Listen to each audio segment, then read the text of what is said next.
太好，太好！群体癔症，那你们有没有什么办法治疗？我的这些学生可都是好孩子呀！医生，医生，你听见我说话了吗？太后，医生，医生，癔症还能传染？这个蜂场毒到底有什么？太好！岛方不负国际社会谴责，目前污水已排放34万吨，相关人员正在预估危害。人生如戏啊，都穿越平行宇宙这么些年了，小日子还在作妖。这小电视一点不好笑，哎，这小日子还真不干人事啊，到现在都没消停。小宋，你这就说错了，人家本来就不是人，还能干出什么人事儿？要不整点盖革计数器啥的，我总觉得事情没那么简单。杨爷爷这时候给我打电话，太好了，小陈，你终于接电话了。杨爷爷，怎么了？你给我打了很多电话吗？现在在哪儿？别废话，现在我问你答。2条轨道，1条轨道上绑着5个人，1条轨道上绑着1个人。一辆火车正朝着5个人冲去，你掌控着轨道变换杆，死1个还是死5个？你怎么选？杨爷爷突然出电车难题考我是什么意思啊？杨爷爷，我不选。不选？即使是火车会碾过5个人，你怕担责？不，我只是认为拯救他人的生命不应以其他人的生命为代价。很好，我继续问你，如果那被绑着的人是你，你怎么选？这是必死之举，我会拉动拉杆，因为我怕死。如果另一个轨道是100人、1000人呢？我得考虑考虑。很好，那如果是1万人呢？那你总得给我一个说遗言的时间吧？哈哈，太好了。那如果把你换成你的家人呢？你会牺牲他们，拯救成千上万人吗？不会，家人是我的底线，牺牲我可以，但是伤害他们绝对不行。太好，太好了，你能重刷。不，别接触太好，别接触他。杨爷爷，你怎么说话的？紧急通报！紧急通报！我国突发重大紧急事件，经上级决定启动1级响应，请沿海居民封闭门窗，暂居家中。物资将在今日下午抵达各地区。哎，太后，这到底什么意思啊？杨爷爷对我视如己出，对我家也颇有照顾，必须要搞清楚发生了什么。发现是石碑，好东西啊！赶紧准备拓印。早晨，你也震惊了吧？如此保存完好的石碑，实在是不多见呐。这一通电话打过来，足够考古院兴奋大笔不少。在眼里，这不是朱重八的请殿碑吗？怎么磨损成这个样子？老丁，这石碑是不是腐蚀磨损的过头了？哦，说这个，之前你在考古院没待多久，就转学临床医学了，这倒也很正常。我们考古界普遍都认为，所有的文物、书籍、历史书等，都会受到微生物、气候变化、地质变化、时间等因素的复杂影响，腐蚀程度要比正常物品要快得多，这都是正常现象。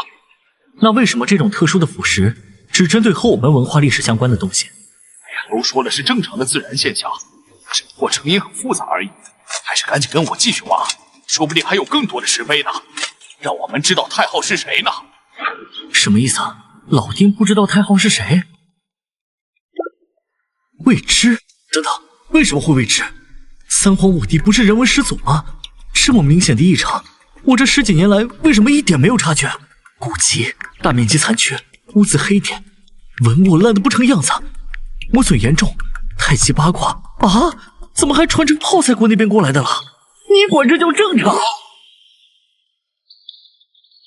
不对劲，很不对劲。我丁教授乃至这个世界都好像忽略了什么重要的东西，得立刻找杨爷爷问个清楚。您所拨打的电话暂时无法接通。报告上尉，我们截获到多个有目标直接或中转打给杨天佑院长电话。察觉到了他的痕迹，我就知道他是我死的灵觉。发出的锚点是真的。这家不怕又咋样？我阴性了。看来只有和这位许晨同学好好谈一谈了。这都什么事儿啊？杨爷爷电话没打通也就算了，还给我在大马路上给抓过来了。难不成老丁他们的考古行动没有向上报备？这是要开始了吗？许晨，别紧张，你可以叫我王楚上尉。我旁边这位姓楚，是这次普通问询的负责人。这位是葛老，是为我国做出突出贡献的科学家。你是不知道你现在有多受我们关注。我怎么会受关注？难道是我穿越者的身份被发现了？不可能，只能是杨爷爷和太昊林的事情了。你自己看吧，你想知道的都在这个电脑里了。也就是说，杨爷爷那边爆发了一种名为太昊的诡异精神传染疾病，已经让整个医院和前去支援的人都中招了，变成了嘴里只会念叨太昊二字的植物人。没错，这种疾病的传染机制非常奇怪，只是看到了一座高清台风风水图就会被传染，并且我们的医疗手段没有任何办法治疗，所以我们认为你可能知道某些我们不知道的内情。你是怎么知道太昊的信息？你和这一切是否有关系？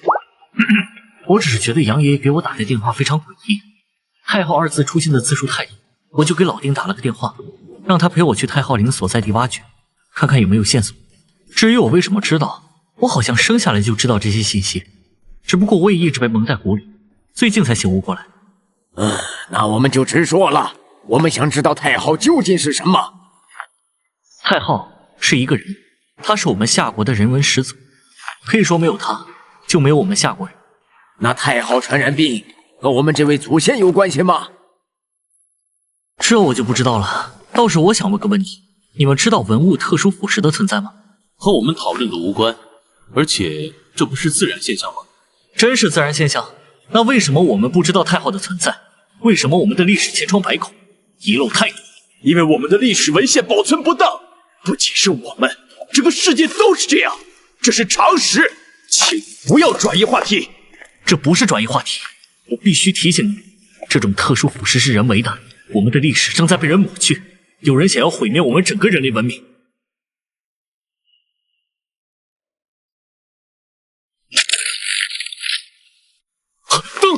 灯怎么爆了？用备用电源，快！许晨，给我解释解释这是怎么回事？不是，我也不知道啊。这灯自己爆了也和我有关系啊？可是，许晨，有证据吗？其实我们也察觉到了不对。海左富口文化遗址内文物遭保管不善，部分文物遭到损毁，双树文化文物莫名损毁，豫中部博物馆部分古籍内容莫名遗失，等等等等。我念出来的这些博物馆所存放的文物，都是证明我们历史存在的重要依据。其他的例子还有很多，只是腐蚀的程度不同罢了。如果是自然现象，为什么偏偏是这些文物？历史信息被腐蚀，而石头不会。在座的都知道，一个文明要是没有了历史，教育会倒退，发展会倒退，社会也会倒退，我们会重新变成无知的猴子。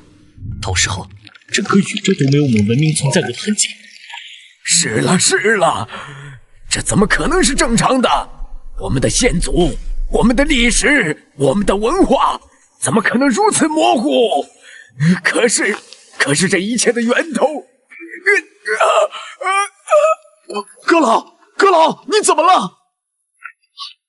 心脏病突发，医生！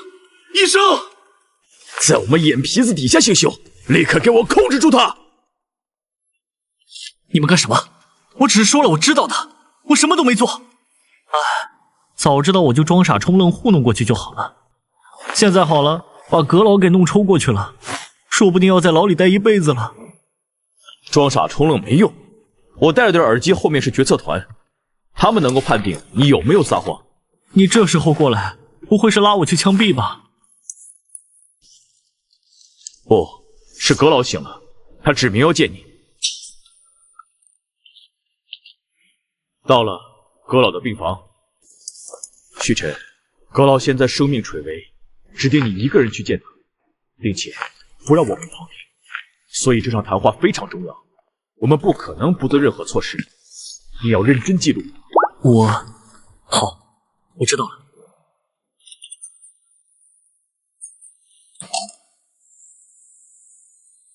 体征检测正常。阁老，您找我。孩子，走近一点。阁老，您这是做什么？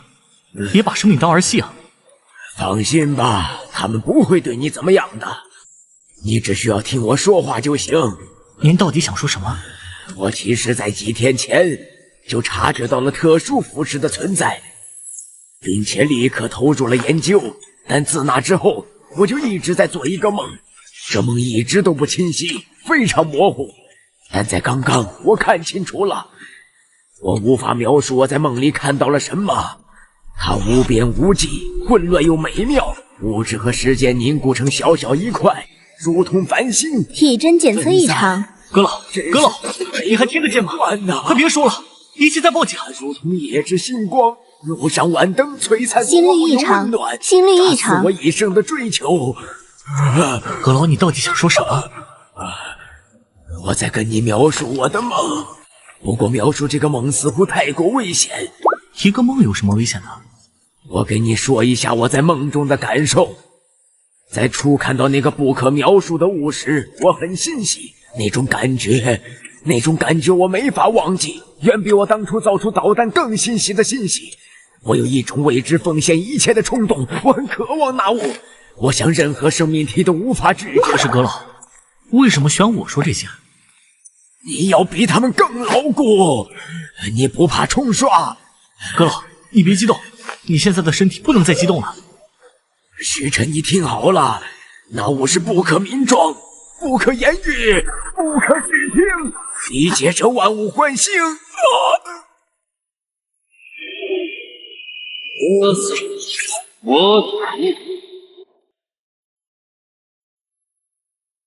三位，阁老的真正死因，你们有什么看法？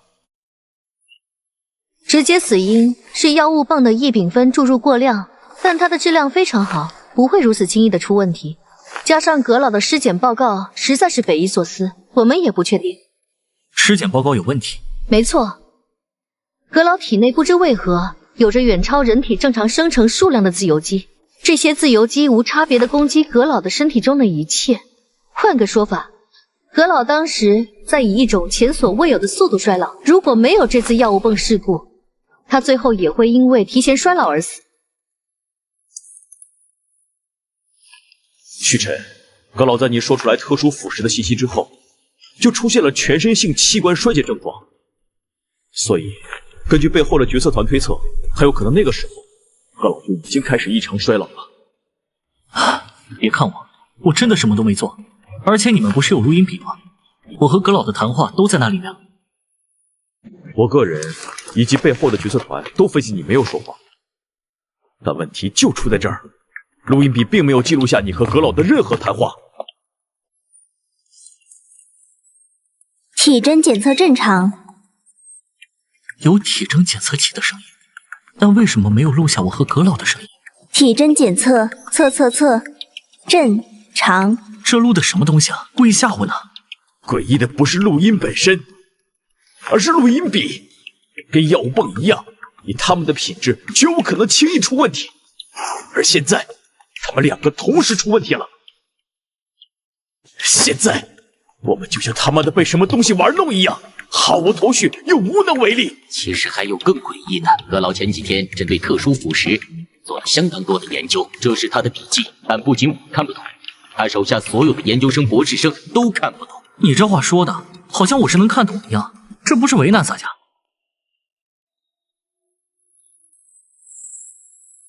许晨，你发现什么了？没有，我只是觉得我跟阁老的学识完全不是一个档次的存在，看不懂这种秘闻。这不是秘闻，阁老他是个严谨的科学家，就算是使用加密手段，也不会画出如此复杂、没有基础逻辑，并且引人不适的谜文。我也觉得不会，因为阁老在苏醒之后就叫过我，他说当前发生的一切背后，应该有一个反人类组织在捣鬼。和你说的一样，他们正在灭绝文明，灭绝人类。所以你是说，这笔记本上的涂鸦，还有特殊腐蚀，甚至包括太昊病、超级真菌感染，都是背后一个组织搞出来的。没错，葛老是这么认为的。虽然我们不知道这个组织的能量到底有多大，但我们只能尝试去对抗。对此，葛老在特殊腐蚀的研究上已经有了新发现。我去，这么快？是什么东西导致的？只是有一个方向跟高能物理相关，对此我们已经去请人了。高能物理？我还以为会是什么神秘力量的影响，结果这也能跟科学扯上关系吗？小子，神学也是科学的一部分。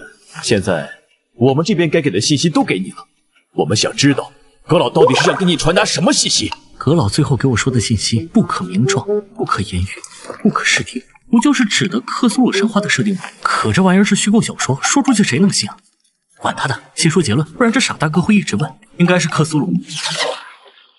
什么情况？有什么可怕的东西在看我？美味、滋养、节制、首歌、奖励，这是什么感觉？如此快乐，如此欣喜，就如我整个人生的快乐时间都聚集在了此刻。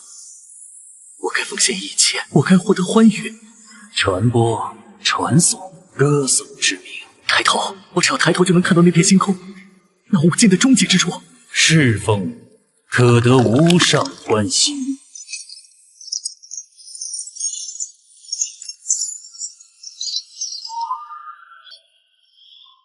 滚！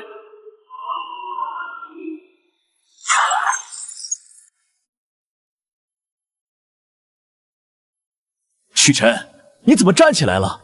而且怎么突然就不说了？应该是什么？对啊，我感觉你刚刚就要告诉我们答案了。我刚刚没说吗？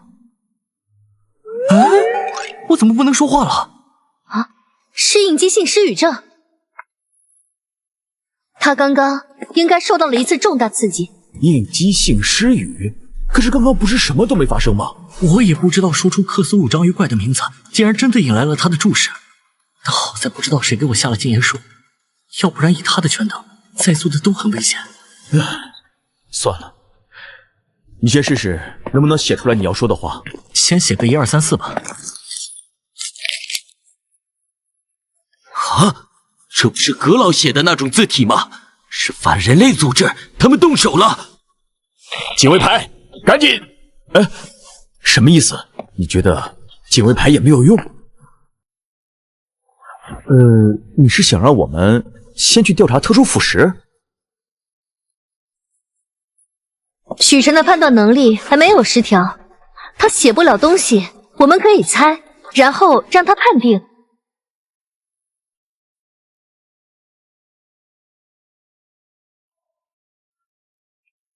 许晨，还是不行吗？放心，解决办法已经送来了。这是杨天佑委托我们转交给你的，说这个玉牌能够缓解你的失语症，但他要求你必须先看这封信，之后才能说话。旧印？是了，克苏鲁大章鱼有了，这玩意儿肯定也存在。你知道你该知道的了。你的锚点稳固，但是别人不稳固。你不怕冲刷，但是别人会被冲刷。那些被冲刷的人，他们都丧形消体，死无全尸，求死不得生。权印知其名，得知其上名，则被其察；患而招其名，则被其视；误传其名，误传其名。冲刷，又是冲刷。难道葛老就没有承受住冲刷，才会身死吗？对冲刷的耐受性，难道是理智值的高低？理智过低就会变成怪物，甚至死亡？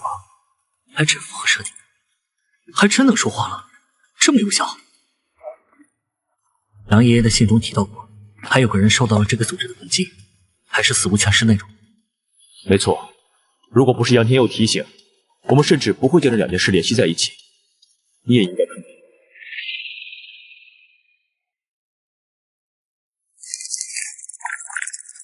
电力1，菌丝全身覆盖，所用时间3天。仍有生命体征，该超级真菌源自海洋，通过气溶胶传播，发病迅速猛烈，能迅速感染几乎所有已知生命体，耐药性极强，世界各地均已大规模爆发，且品种不一，我们严重怀疑这是人为制造的产物。当前观察汇报完毕。特别医疗部正在全力研发针对性化学毒剂，我们已经尝试了所有治疗办法，均无效用，只能退而求其次，通过化学毒剂遏制它的蔓延，将其控制在病原地的小镇内。奉献，奉献，奉献！一个从肉体上毁灭，一个从历史上断绝，他们真是不给我们一点活路啊！他们？难道你知道什么？不能说，说了会引起注意。你应该能联系到最高会议，告诉他们，我许晨愿意配合调查，但是我要一队人，而且必须是精英。记住，我们的谈话，包括葛老身死的真相，都不能让议会知道。这种跨越时空杀人的呢，你比我更清楚危害性，绝不能引起他们的注意。你是说，葛老只是引起了注意，就被人用一种未知手段杀死了？对，我只能告诉你，这些家伙一部分正在沉睡，但有些可能苏醒，所以一定不要引起过多的注意。好，我会去澄清，但在命令下来之前，你不能随意走动。我会来问个清楚的。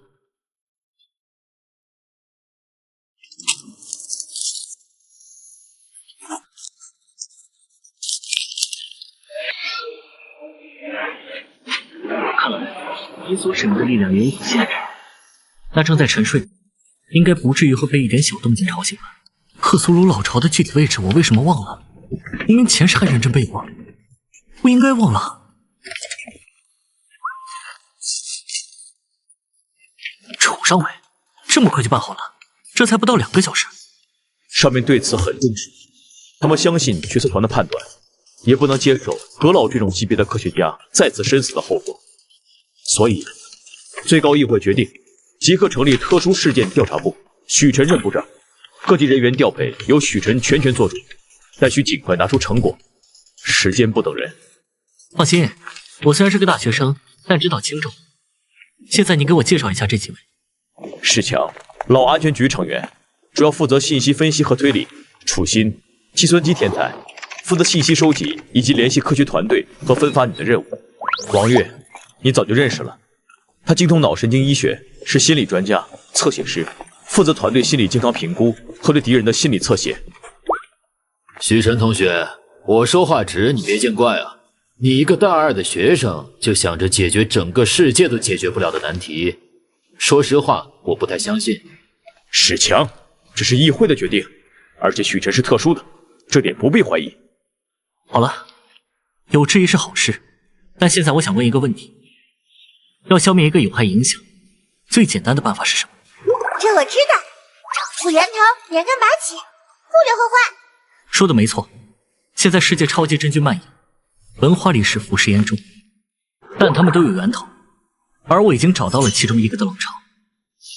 什么？你说的是真的？我只知道他在大东营，具体位置不清楚，但是他所在的位置一定有特殊现象，所以你们现在的任务就是派人探查这片区域，确定精确位置，然后给他放个大烟花，就算不能一次性解决问题，至少也能让我们缓口气。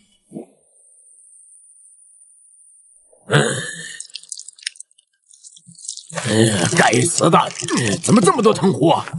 老大，你有没有感觉很冷，还在冒冷汗？奇了怪了，现在北半球不是夏天吗？我觉得可能不是冷，是害怕。我感觉海里有什么恐怖的东西，这种感觉就像是钻进了我的脑子里一样。藤壶，该死的，你脑袋上有藤壶！藤壶？什么藤壶？我只是觉得脑袋有点痒。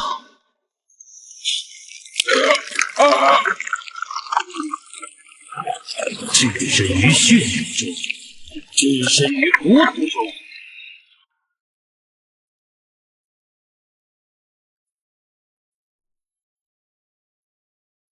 这里是我上一世的家。哦，阿雷伊，噩梦之躯，恐怖的极致。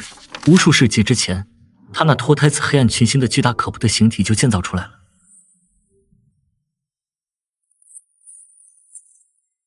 你找到他了？不，别去找他，你的行为会导致更大的灾殃。他们会彻底陷入疯狂。可我们不想再坐以待毙了。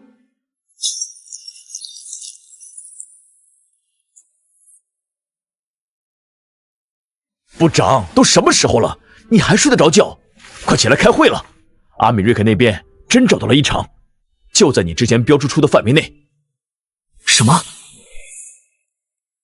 同志们，阿米瑞肯于前日在东大洋北部投掷了6枚核弹头，据分析是为攻击深海目标，但我们不清楚他们攻击的到底是什么。徐部长，我们怀疑是他们找到了你所说的敌人。如果阿米瑞肯攻击的地点是在这儿，那敌人的本体肯定离超出动了。有可能情报表明，这群家伙生活在深海当中。可什么体质能让他们在这么强的水压下生活啊？深海，我知道了。阿米瑞肯攻击的敌人是深潜者，哪个不可名状存在的追随者，造成现在世界上一切痛苦根源的罪魁祸首。深潜者，这又是一个新的词。部长，你还知道什么？我做了一个奇怪的梦，记起来了有关深潜者的一切信息。他们居住在一个不能说的海底城市，拥有在深海生存的能力，生物科技非常发达。梦中我甚至找到了他们老巢的精确坐标。徐部长，先停一停。现在议会将整个东山舰舰队都交给了你，你的决定事关全舰队士兵的性命，不能用单纯的梦来确定信息。3号议长，您怎么看？董指挥，议会担保许部长的可信度，同时议会也告诫大家，有关此事件的很大一部分信息是有害的，如果知道具体内容会有生命危险，但我们不能就这么任人宰割。深潜者的影响已经蔓延至全球，并且对我们的科学家、学者，最重要的是对广大人民都带来了死亡威胁，毁灭才是他们最终的归宿。我会带着徐部长前往联合会议，事到如今，整个世界都责无旁贷。是，保证配合徐部长完成任务。3号议长，你这是把我架在火上烤啊！就这么交给了我一整支舰队？这是你应该承担的，只有你这样的超凡才能感知超凡。现在你才是了解他们最多的人，甚至已经知道他们的老巢，那我们更要重拳出击。人类不能再像个没头苍蝇一样乱转了，必须用火焰打开局面。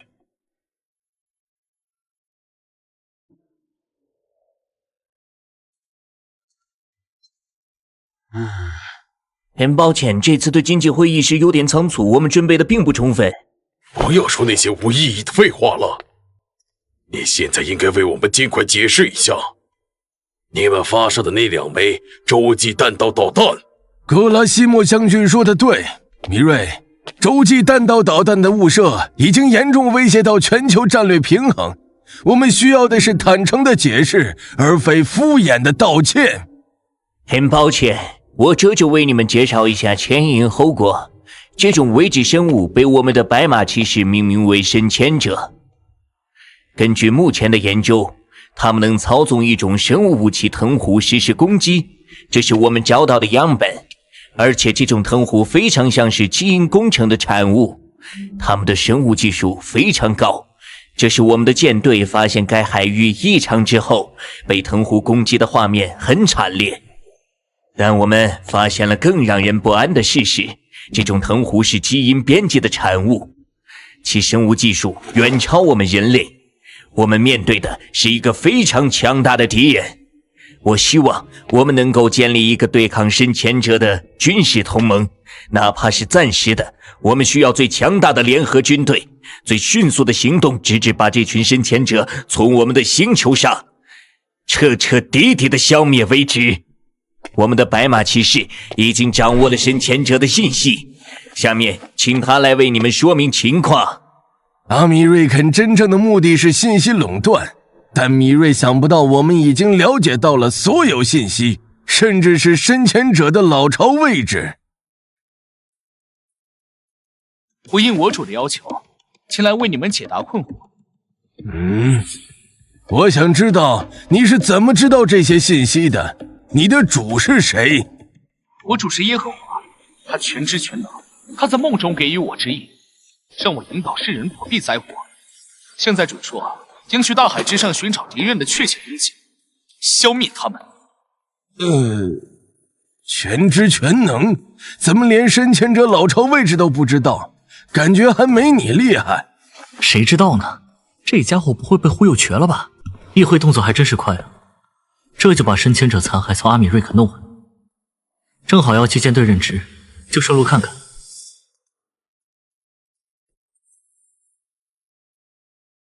这么重的实验服，这个是奇院士特别吩咐制作的，里面夹着一块防微量辐射的材料，任何人来都需要佩戴所有护具才能进入实验室里。核污水加上核爆，这些残骸肯定携带核污染物，虽然处理过，但能防还是得防，小命要紧。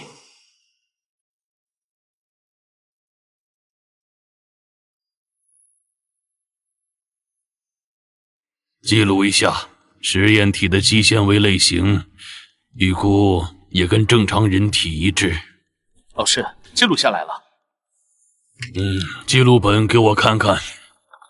好，把这些组织都拿去分析，尽快去查明这些组织各项指标。是，老师。许部长，你怎么有时间来我这儿了？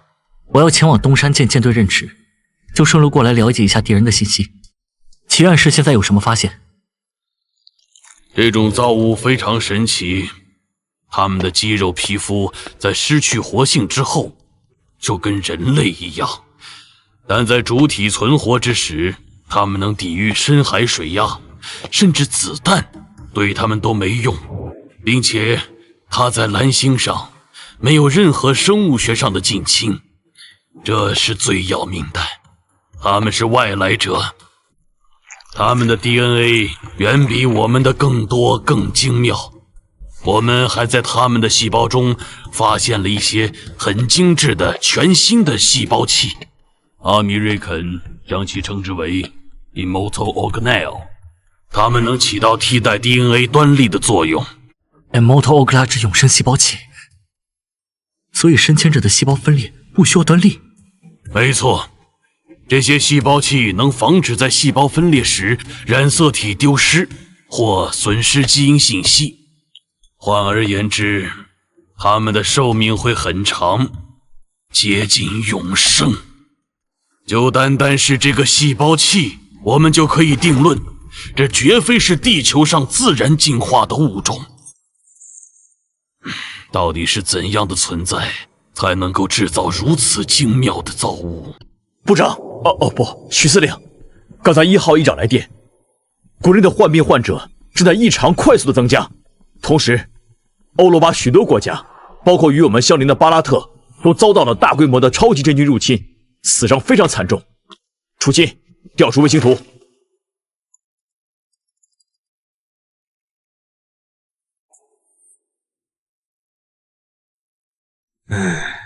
看来阿米瑞肯的核弹并没有将其一网打尽。这是来自深潜者的报复，是对我们乃至整个人类文明的挑衅。我们要立刻对其施展同等的报复。3号议长，徐司令，我们不能再等了。紧急联合会议正式开始。各位，敌人的这次报复来得极为迅速，我们必须立刻进行军事联合行动。我们已经对外宣传是军事演习，已经对其区域进行航空管制。我方将会派遣第7与第3舰队一同前往东大洋北部中心。我方具体舰队信息已经发送，请接收。第7舰队常规部署就有1个航母战斗群，第3舰队更是有4到5个。上一次深潜者也没有让他们损失航母，米瑞这次真是下了血本啊！北方联合会派遣东大洋以及北方舰队，但主要攻击力量则是我们的18艘核潜艇，其中有4艘亚森级 M 级核潜艇。不列颠与高卢将作为欧罗巴联盟一同派遣舰队，我们将派出皇家舰队与高卢的航母战斗群。我方也已派遣我们的东山舰号、东山舰航母战斗群。会议结束后就加入此次联合行动。只出动一个航母战斗群，虽然比不上其他4场清朝出动，但海军出动成本太高，国内医疗还需要资金投入。550驱再强也是驱逐舰，家底还是不够丰厚啊。要是航母也能下饺子就好了。很好，经过评估，我们出动的舰队船只数量已经完全有能力对整个北东大洋进行封锁与搜索了。这一次，深潜者将无处遁逃。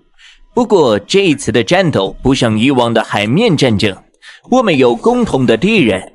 我还希望你们能高置对深海的武装设备，以便我方处上尉部再根据你们提交的海上军事实力来划分负责区域。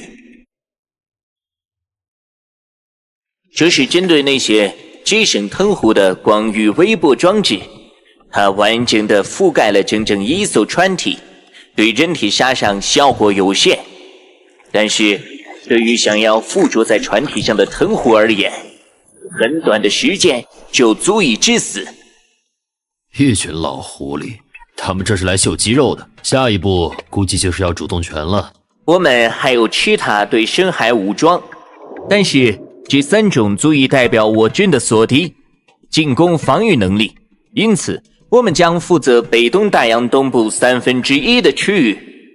其次，我听说不列颠方面的武器具备非致命功能，如果有可能的话，我们想利用你们的武器活捉一些深潜者。当然，如您所愿。但我有个问题，你们仅仅可以靠2只舰船，就可以投放你们所说的具有相当范围的放电端子。是的。这些舰队属于特种舰船，可以不搭载常规武器。是这样。那就相当于没有危险。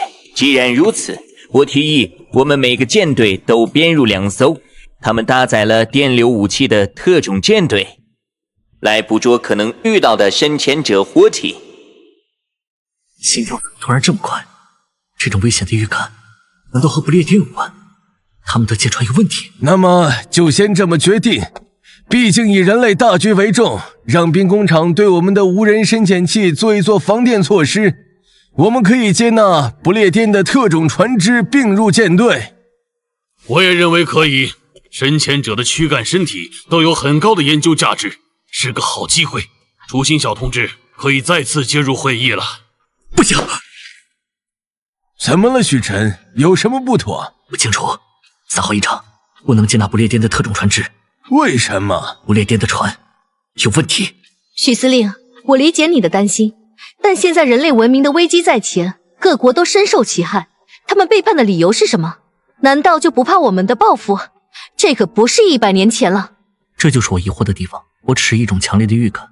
你的意见我们很重视，但是阿米瑞肯的提议非常有诚意，就连不列颠方面都在极力的配合，派遣的都是常规的功能船，甚至愿意让我们搜查。更何况说句不好听的，欧罗巴虽然有2个5常，实际上加起来都不够我们打的。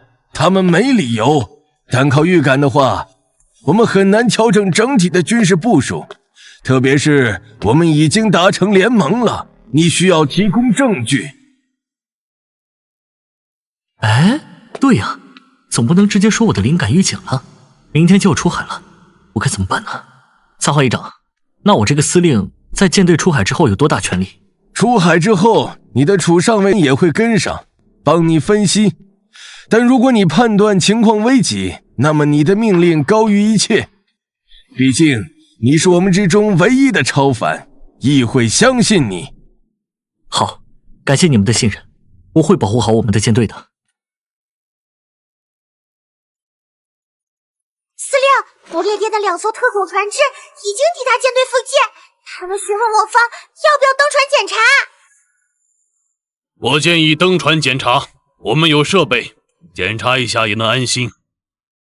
不，我的预感越来越强烈，这些不列颠船只绝对有问题。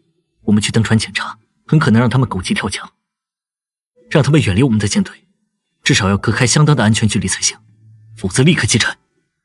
这会不会太激进了？很激进吗？那行，就让他们警告一下，然后击沉好了。他们没有搭载常规武器，对无反核能力的舰船开火有些……谁说的？万一人家用船撞你怎么办？让他们改道，让无人机跟踪监视，注意保持距离。那些专家还没消息吗？我们的航线有没有问题？报告，没有新消息。按照许司令的坐标，我们没有偏离航线。让他们先回去休息一下，先吃点饭，可别把他们累坏了。来自不列颠消息，他们声称皇家舰队的通讯系统因为年久失修，缺乏维护而全部瘫痪，恐怕无法与我们共享信息了。认真的吗？这种级别的行动，通讯系统居然这么儿戏？让无人机去看看。不对，我建议让舰队开启雷达，舰载仪紧急出动，要尽快找到不列颠与高卢的舰队位置。我怀疑他们有异动。是。别急，还没完，把2艘不列颠的特种船只给我赶到舰队外面去，保持最大安全距离。导弹也给我锁着他们。他们要是不同意的话，直接击沉。当然，先警告一下，再击沉。特种船只速度开始加快，不像是在进行搜索作业，呼叫也无应答。立刻警告，如果他们的船再不停下，就立刻击沉。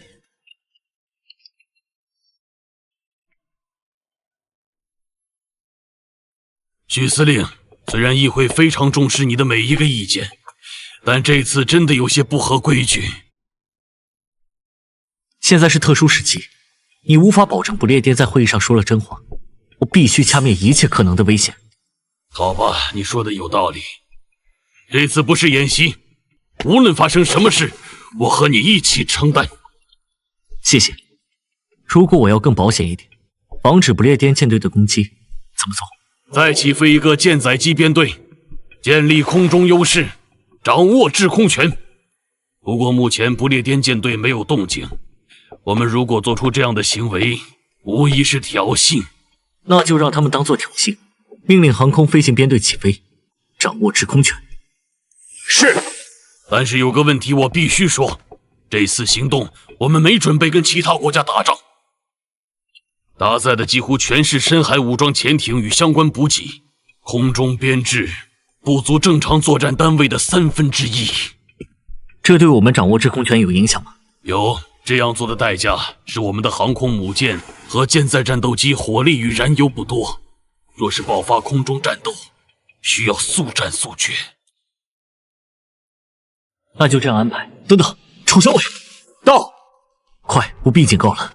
立刻击沉不列颠的2艘特种船只，快他妈危险！是。他们已经接近了长兄曾经居住过的地方，若是再这么下去的话，很可能让他们发现什么。警告，你们已经进入我方话题范围，请立即离开。答复，把起爆器给我。是。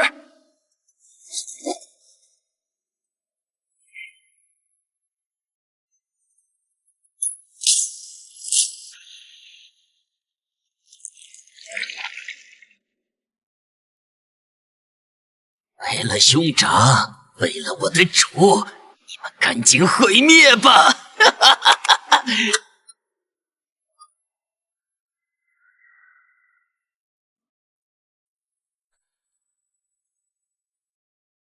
这种烦躁感是怎么回事？明明一切按计划进行。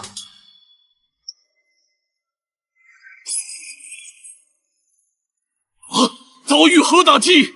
甲板地勤与所有人员迅速隐蔽，不要直视报信方位。重复，不要直视报信方位。那些孩子，甲板上的地勤还没完全隐蔽。冲击波！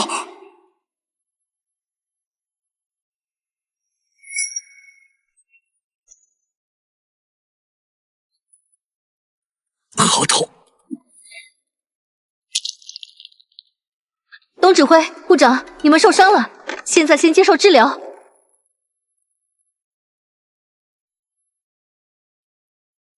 司令，伤亡统计出来了，轻伤207人。歼717战机起飞时遇袭坠机，已起飞的战机全部失联，只能靠机械制动。我这个指挥难辞其咎啊！这不怪你，谁能想到他们会用自杀式攻击？战斗还没结束，我需要你指挥舰队。是。背叛。报告，无线电通讯已恢复，我们已经成功联络编队指挥部，可以联络了。快把步话机给我。喂，我是东山舰总指挥东海，收到，请回答。这里是舰体红安号，请讲。我们的舰队损失如何？不列颠特种舰船搭载的是阿米瑞肯最新的 W98 核弹头，他们绕开了协议，采用手动方式引爆。我们的舰队依许司令的命令，只有靠近特种舰船的2艘405A 护航舰失去联系。但阿米瑞肯与北方联合的舰队损失惨重，水面舰队基本全军覆没。那不列颠与高卢的联合舰队呢？这就是坏消息。欧罗巴联合舰队都在绝对安全区。不列颠航母战斗群正向我们驶来，是女王伊丽莎白号，他们是来收尾的。你们能应付他们吗？不行 ，EMP 导致舰载导弹与雷达受损，精准度大幅下降。我们正在加紧检修，但需要时间。红安号，我们正在清理甲板，15分钟内无法起飞舰载机。目前只有之前起飞的飞机可能存活，但通讯中断后失去联络。稍等，我们启动了紧急雷达，捕捉到6个友军战机信号，正在尝试联络。啊，不好！雷达显示敌方飞行编队正在接近，已进入警戒空域。他们应当是决定在引爆核弹时就一起飞，避开核弹闪光后直奔我们而来。还有多久才能恢复跟飞行员的通讯？报告，很快。领报呼叫塔台 ，J708呼叫塔台。塔台收到 ，J708 飞机编队情况如何？我们遭遇核爆闪光 ，J707、J709、J712坠海 ，J710视力受损，剩余机体均受 EMP 影响 ，J711失联，只能靠手势联络。Z403因空中机艇已坠机，现在由我接任指挥。我们发现不明编队正飞往航母，已前往拦截。J708注意，不列颠与高卢已叛变，那是女王伊丽莎白号的舰载机，目标是我们的舰队。航母无法起降飞机，空中力量支撑你们，务必坚持15分钟。J708收到，保证完成任务。J708呼叫塔台 ，Z402捕捉到敌方单位雷达的工作模式的信号模式和特征，对面没有隐藏自己的行踪，是 F35，12架，6架飞机中还有1架舰载预警机，实际可作战的仅5架。5代机对4代半，12对6，这是自杀式拦截。但如果不拦，舰队防空未恢复，航母就是活靶子。他们的隐形涂层可能在核爆 EMP 中受损，否则雷达根本发现不了。J708拖住他们。J708收到。红安号，请尽快重组编队，我们的航空兵需要支援。红安号收到。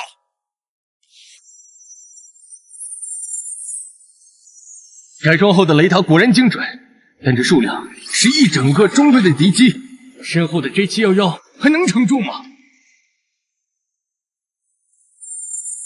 鬼曜4 ，J711的情况如何？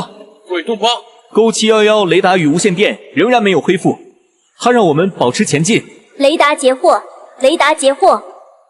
敌方飞行编队已经注意到我们了，超视巨空空导弹进行躲避机动，散开迎敌。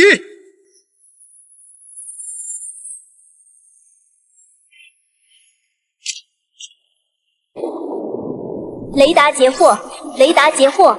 他们放弃超视距优势了？不对，国外弹无法干扰，软规避机动，逼迫他们进入缠斗。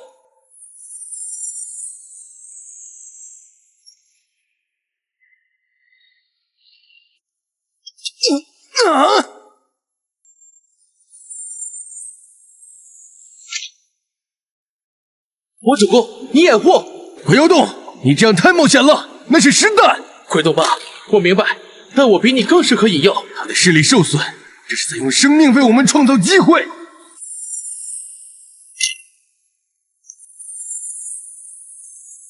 雷达截获，雷达截获。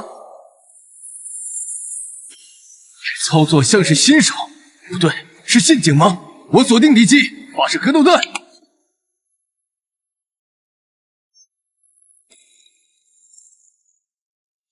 太反常了，这些 F-35飞行员的操作根本不像精英。无列颠到底在搞什么鬼？这710的位置太危险了。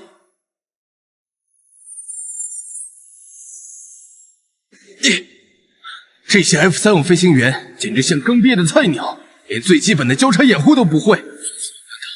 这反而不对劲。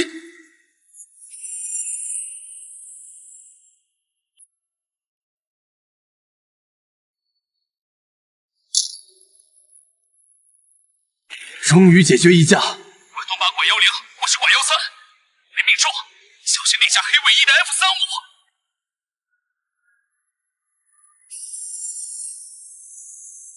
这713，报告你的状态。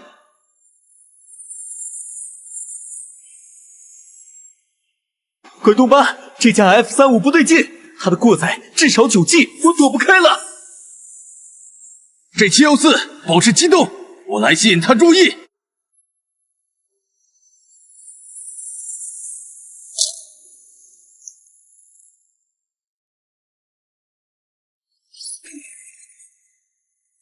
不好，是陷阱！这些菜鸟是故意示弱。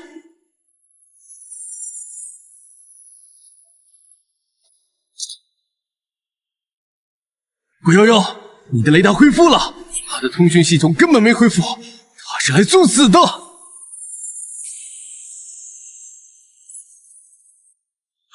我锁定了他不可逃逸区。是中拐机动，我已无法返航。你们继续前进。待机的代差真的无法弥补吗？长兄步步列颠部。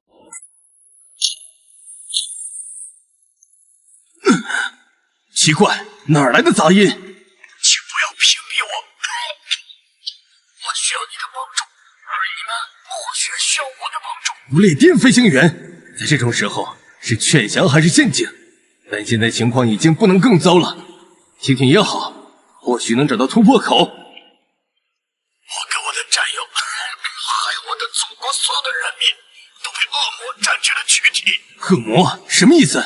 深潜者？不列颠和高卢的背叛，果然和这些超凡存在有关。他不怕被同伴听到吗？还是说他们根本不用无线电交流？是某种绿色的物质，可是无处不在的幽灵。而我们的中队队长就是其中的一个节点，他能控制附近的人，甚至还有神秘力量。被控制者不能伤害节点，我没法杀了他。我只能很短暂的掌控我的身体，我会给你们创造机会，杀了那个恶魔。我要夺回我的身体，哪怕只有1瞬。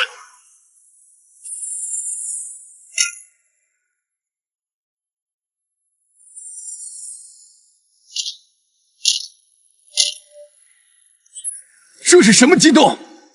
药物机过载，这根本不是 F-35，难道是某种秘密原型机？不，这已经超出了人类科技范畴，是那个节点的力量。就是现在！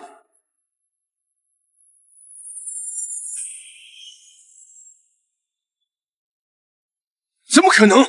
这种横向移动！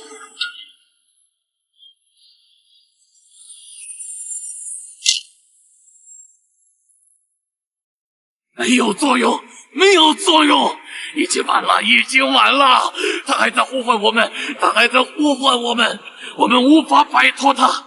我就是他的血肉，我已经成为他的一部分，无法逃离。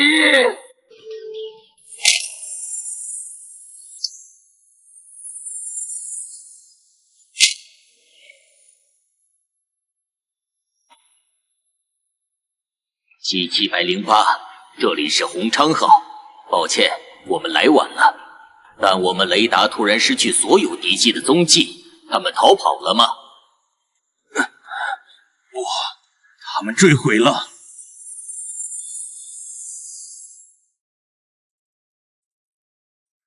该死，我们又失去了一个母体节点。我们的特性可不是无穷无尽的，那是长兄付出巨大代价才为我们换取的。每一个节点都弥足珍贵，不容损失。计划又延后了。不只是这样，若是没有达成他想要的，我们也一样要付出代价。这样我们恐怕就很难在那位伟大的旧日苏醒之日，同长兄一样，被他永恒的注视。他只会瞥见我们一眼，如同这些可悲的重置。一切为了长兄，我们的计划并不重要。既然那支 F-35飞行中队没有完成任务，我们应当继续下去，绝不能放任这些重置搜寻到长兄的行踪。报告，收到一份来自航空兵 G708的语音情报。播放录音吧，让我们听一听，究竟是什么情报？请不要屏蔽我，我需要你的帮助。是某种绿色的物质，它是无处不在的幽灵，它能控制附近的人，甚至还有神秘力量。也就是说，不列颠与高卢居然是因为被某种东西控制了，才对我们发动的攻击。我认为这种控制与部长提到的他有关，这恐怕也是生前者的所作所为。但他们居然能控制整整2个国家。我刚刚搜索了全球网络信息，不列颠和高卢现在很奇怪，他们好像与蔓延的真菌共存了。我怀疑整个欧罗巴都可能凶多吉少。我想起一个东西在巴西热带雨林中，一种学名为偏侧蛇虫草菌的真菌，类似冬虫夏草，它们能在昆虫活着时进行感染，将寄生技能进化到了巅峰。我认为它们感染的是虫草科或线虫草科的变种超级真菌。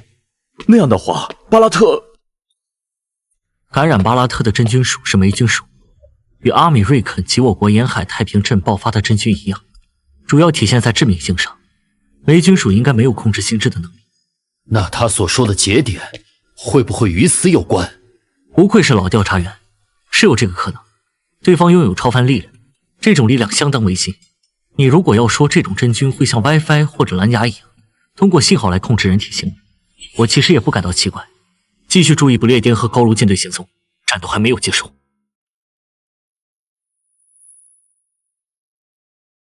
舰船下的破损区域又扩大了，我们的动力系统有没有受到影响？报告，动力系统正常，核反应堆运行稳定，推进器功率未下降。很好，虽然我们打掉了不列颠舰队的一个飞行中队，但是我们剩下的导弹已经不够应付不列颠舰队的下一次进攻。一旦他们的 F-35起飞，我们就将束手无策。我们要尽快前往，打掉他们的航母。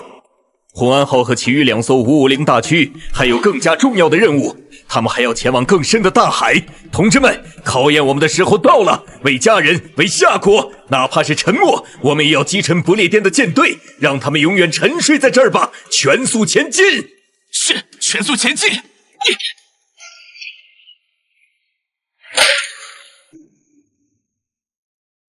老舰长，下面的情况怎么样了？特报让红长舰左侧船身赤水线以下的区域受损，漆面脱落。我已经带着战士们进行了抢修，但是效果有限。桃虎已经打穿了船身的表层装甲，很可能……糟了，是寄生桃虎，射进来的海水里有幼体。抢修的时候，至少有7个战士全身都湿透了。管理密闭门的操作员是哪个？报告，是我。有紧急情况，我要你在我离开指挥中心后，立马关闭战舰上所有能控制的密闭门，绝对不能再次打开。他早就知道自己被感染了，还把特种器都留给了我们。诸位，我们遭到了来自深潜者的生化袭击，就是这个寄生藤壶，甚至逼迫了阿米瑞肯不得不对自己的舰队进行打击。很遗憾，我们的防护措施已经失效，这意味着我们已经无法阻止寄生藤壶的蔓延。如果就此返航，我们确实可以放弃洪昌舰，很大概率可以活下来。但是，若是导弹失去了洪昌号，就会失去了眼睛。舵手，是，继续前进。导弹，我看到我们的导弹了。是来自我们岸基反舰导弹的支援，敌方的航空母舰毁伤效果如何？没有，对方的航母安然无恙，似乎并没有遭受打击。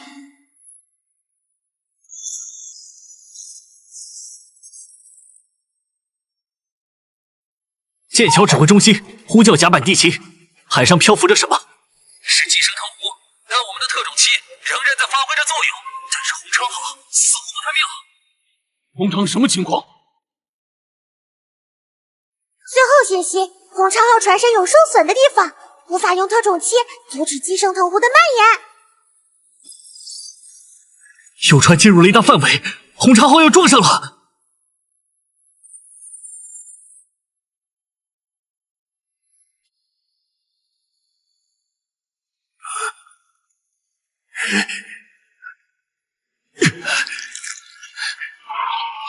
坐标：不列颠舰队，锁定。为了胜利，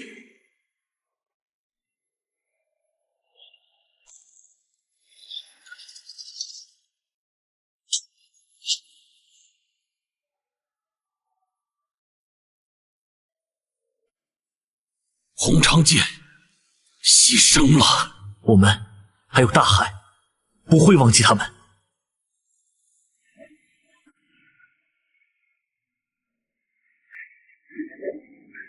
报告东山舰指挥中心，洪昌舰发射的反舰导弹已命中目标，敌驱逐舰编队丧失战斗力，但女王伊丽莎白号航空母舰仍在向东山舰舰队方向移动，未受任何损伤。离导弹，离导弹！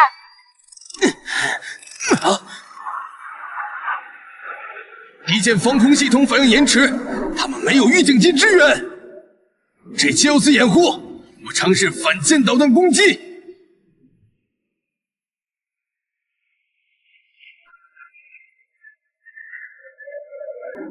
怎么回事？制导系统失效了。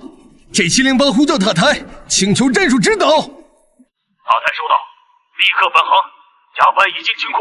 来不及了，他们的 F-35已经进入台上位。塔台，我不返航了，我和我的座机将是最后一发导弹。我也不返航了。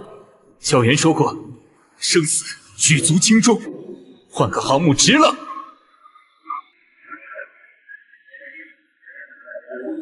为了胜利！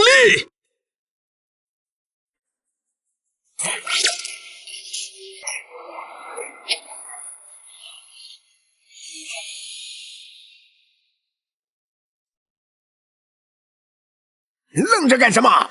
快按下，不能让他们靠近！俘虏不会再投降了，特别是对你们这种怪物。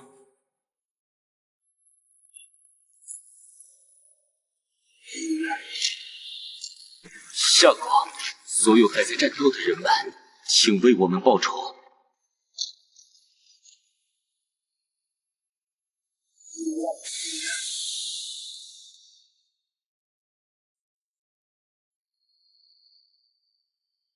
报告，G708小队成功撞击敌舰，女王伊丽莎白号已经丧失战斗力。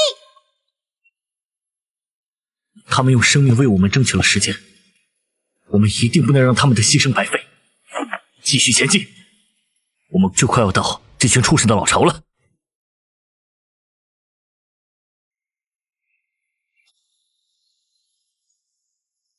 东山舰舰队接松红安舰已经抵达许晨提供的坐标点附近，开始作业。这里是洪昌舰。什么？902医疗舰？什么情况？2个中断。明白，我会注意的。这鬼天气，能见度不足100米，就算902舰就在附近，也很难发现。希望他们只是通讯故障。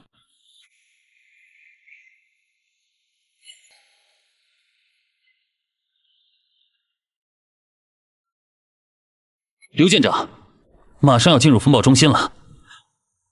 我们跟东山舰剑桥指挥中心的联络信号越来越弱，随时可能中断。使用过信号灯光联络了吗？试过了，能见度极差，灯光根本传不出去。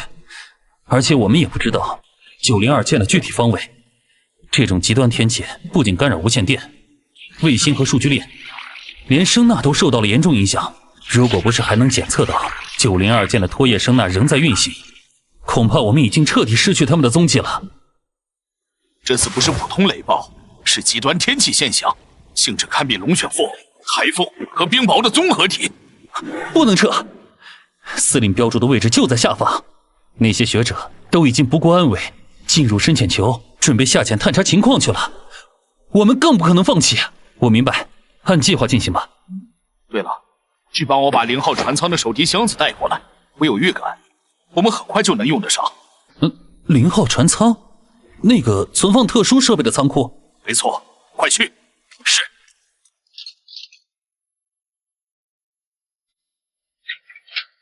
这是防辐射涂层，里面应该还夹了铅屏蔽层，整个舱室都是特制的。看来那个要下放到深海的装置，比我想象的更重要。这么沉，里面到底是什么？难道是某种深潜探测器的核心部件？什么声音？是风声吗？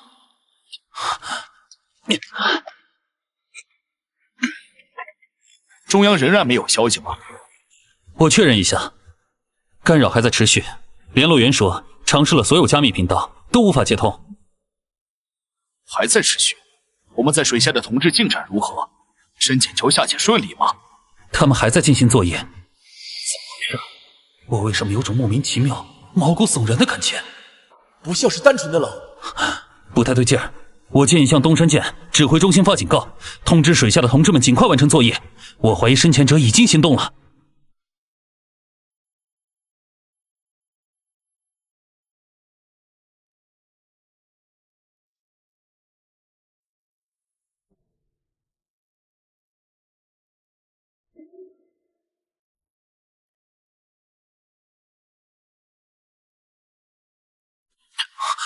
什么情况？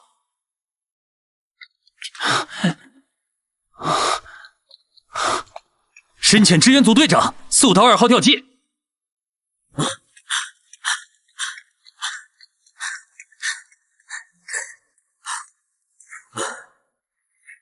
报告，深潜支援组队长胡光明报道。你要注意一下你手下的战士，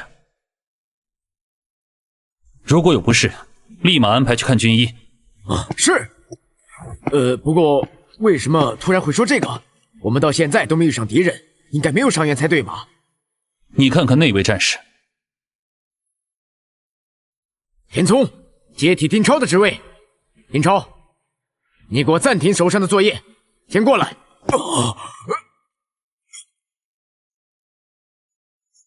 深潜支援2组，丁超报道。冰凉，没有一点温度，在这种天气下长期作业，室温是很危险的。可能是室温，这场暴雨太冷了，是我的失职，没有及时安排轮换。丁超，你立马前往医务室，让军医看一看。报告，我是支援2组最熟练的吊机技术操作员，我认为我还能继续执行任务。放屁！你是南方人，没经历过这种低温天气，根本不知道失温症有多可怕。你话都说不连贯了，还逞什么强？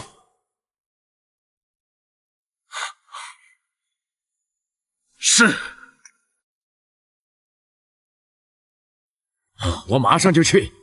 叮嘱支援组的战士们，一旦有发现类似情况，务必先撤离岗位，寻求救助。你们的支援组冒雨工作，条件非常艰苦，但这不是忽略战士们身体状况的理由。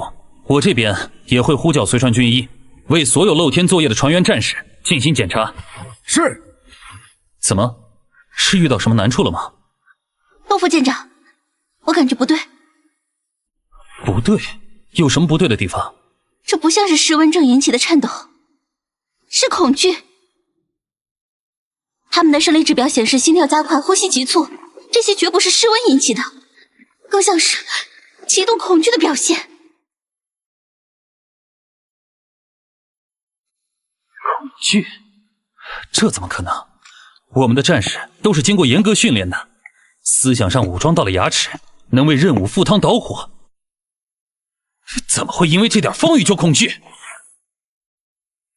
且，如果他们真的看到了什么恐怖的东西，为什么没有一个人汇报？这完全不合常理。我不知道，我也能感受到那种莫名的恐惧，就好像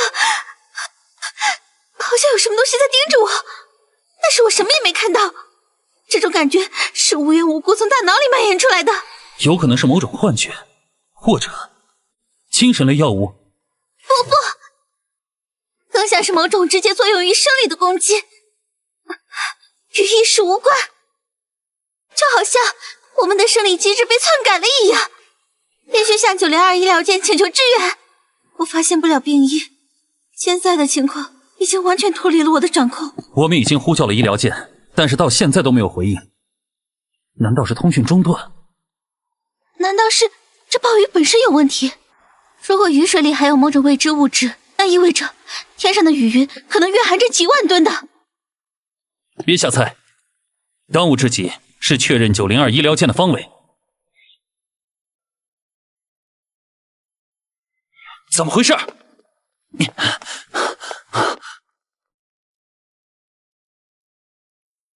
报告副舰长，我们在将深潜球上浮时，遭到了深潜者的进攻。目前，我们的深海舰队暂时把他们压制了回去。他们不敢硬扛40毫米水下机炮，压制回去了。这么说，我们建立了火力优势。深潜者这么弱？不是的，船长，他们下手非常狠。我们伤亡不小，而且我们刚与旗舰建立及时声纳通讯。旗舰警告，南山舰和902医疗舰均已失联。902医疗舰失联了，怪不得我们一直联系不上。我还以为是雷暴导致的通讯中断，不好，这是超自然攻击，某种东西已经在注视着我们了。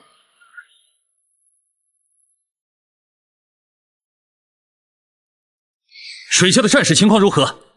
目前还未发生任何减员，那些深潜者根本无法靠近我们的深潜部队。报告，深海出现超大规模的不明生物集群，他们似乎正要上浮。是深潜者？不是，从声纳特征来看，恐怕是寄生藤壶。藤壶？这里也有藤壶？我记得深潜部队的装备都做过毒性处理，藤壶应该奈何不了他们。我们是不必害怕藤壶，毕竟我们不仅深潜部队的装备处理过，船只也有相应的涂漆。但是这些藤壶可没必要破坏我们的船只，只要他们汇聚在我们的战舰周围，他们本身的存在就会干扰我们的火力。这些深潜者想要上浮靠近我们，他们如此不计代价的上浮，肯定另有目的。毕竟这些深潜者并不愚笨，相反，他们的决策相当迅速。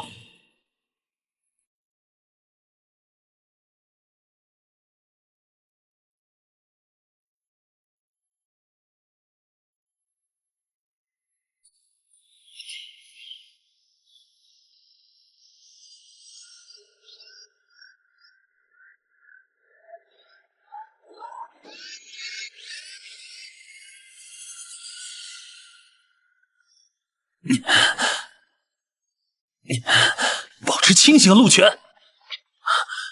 最年轻的副舰长，别丢份儿！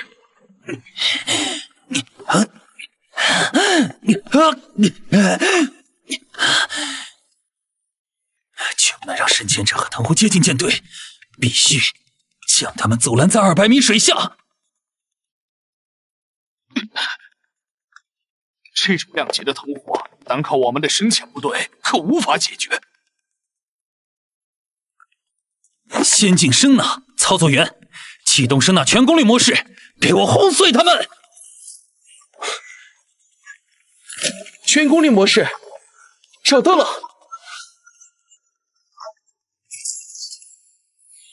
正在启动。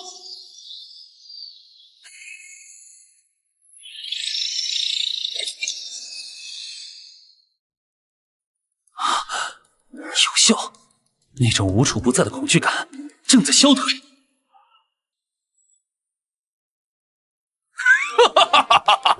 此声波有效。不要太乐观，我怀疑不单单是我们，整支舰队都有可能遭受了袭击。好在我们现在总算是有办法反制他们的攻击了。等等，有不明身份船只靠近。向他们发送无线电，询问身份。不行，无线电仍然没有回复。那就用奇语，直接用信号灯询问他们的身份。是902医疗舰，他们收到了我们的求救信号，他们在询问我们是否需要救助。902医疗舰，他们居然平安无事吗？太好了，我们的先进声呐本质仍然是一个声呐，启动全功率模式无法维持太长时间。非常需要902医疗舰的支援，来让他们判断究竟是什么情况。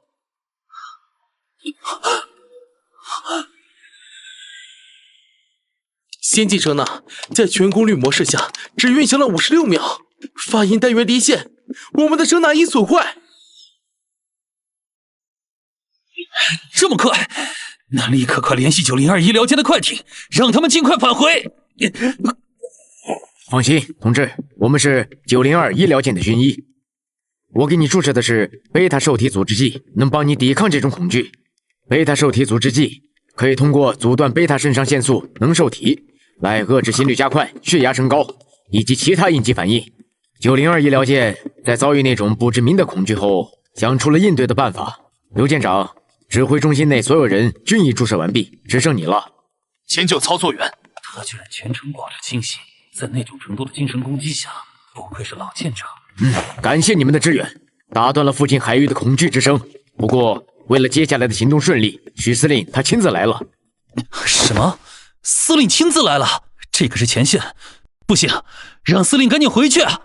我就是专门来的。我感应到了奇迹，我需要这些超凡力量的刺激，能够让我有一些灵感，在超凡层面找出对付他们的方法。让所有人全部撤回船舱。毕竟，接下来可就不是这些小打小闹了。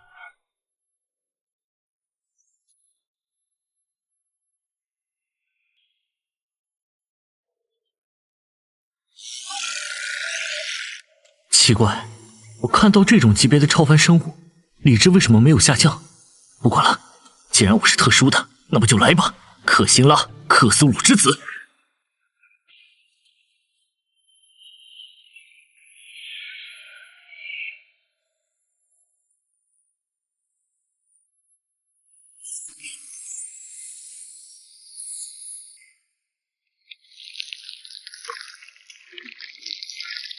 这些东西好恶心。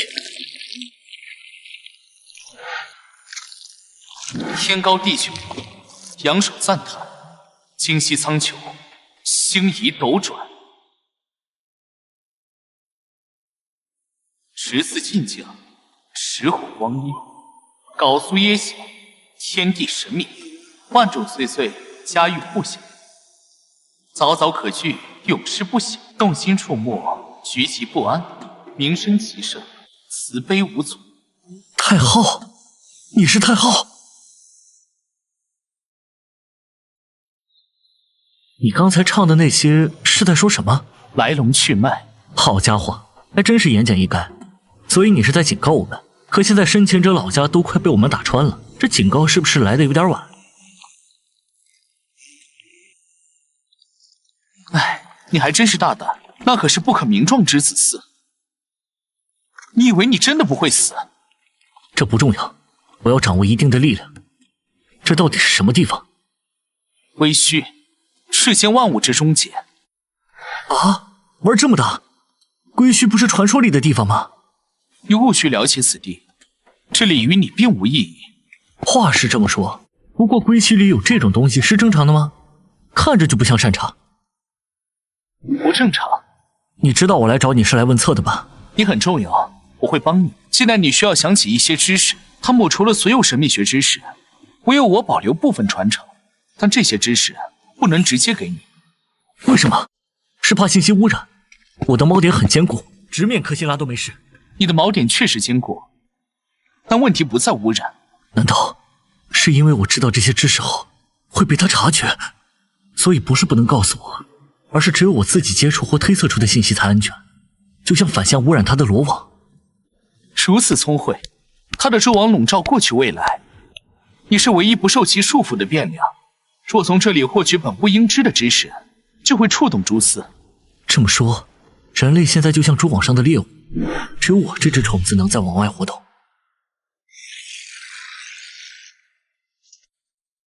好了，时间不多了，剩下的问题下次见面再说吧。记住，加固屏障的方法藏在你已经接触过的事物里。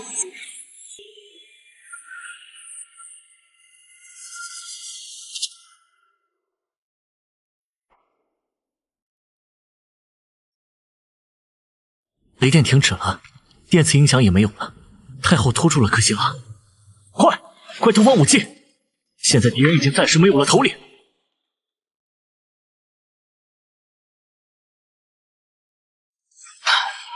正在投放，令山6800米加速模式，预计2分钟后抵达。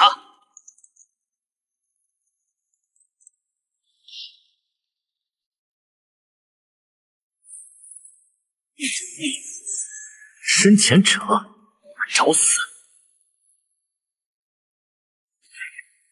太后说，神秘学知识就藏在我接触到的事物当中。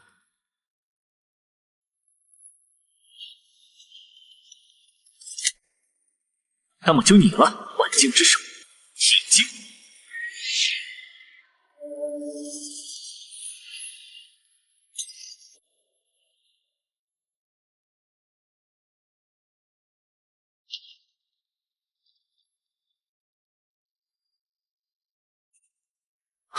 深潜部队报告核爆闪光，对深潜者老巢完全毁伤。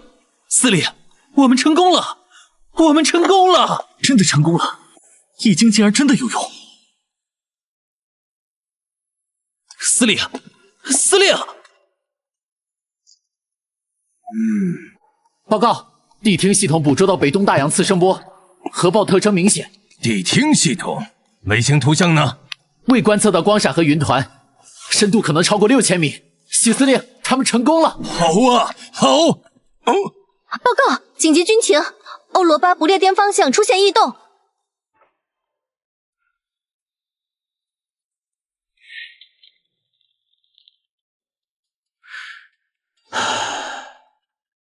请进。他们的舰队正在朝着长兄的方向前进，我们很可能无法在预定的时间操控整个欧罗巴。我们永远是兄长的利从。那些大国现在小联合，这些重置的历史从不缺乏内斗与猜疑。你们已经掌握核弹了吗？他们的神经元系统如此复杂，现在能掌握的只有少部分核弹，大部分授权在不列颠统领那里，而我们不能感染他。记忆损失会让他忘记核弹密码，那样我们岂不是？这些重置被道德与亲情束缚，我们有太多办法了，比如他最疼爱的小女儿。终于是能够带着女儿出来玩了。这段时间都窝在白宫，都快长蘑菇了。爸爸，我们快到摩天轮最上面了呀！我的艾米丽，你今天玩得开心吗？爸爸，我今天玩得很开心哦。爸爸，我好疼，我的脑子里有个人不让我说。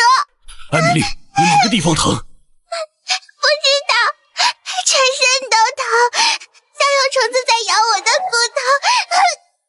喂，安保团队，立刻派医疗直升机到游乐园。艾米丽她们来不了了。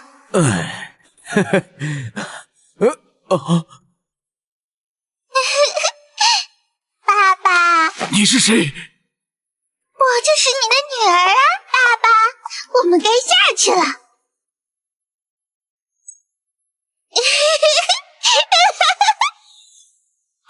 好亮，这不是艾米丽，但她的脉搏还在跳动。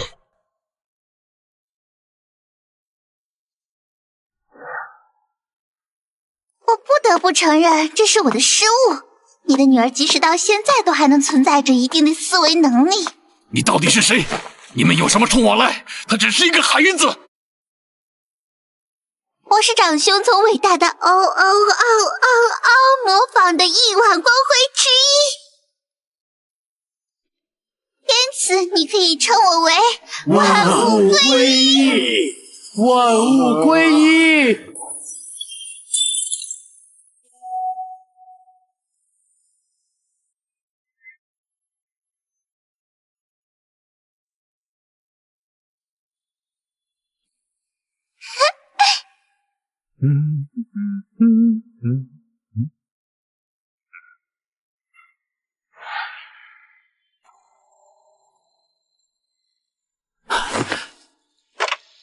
不列颠核潜艇部队接通了！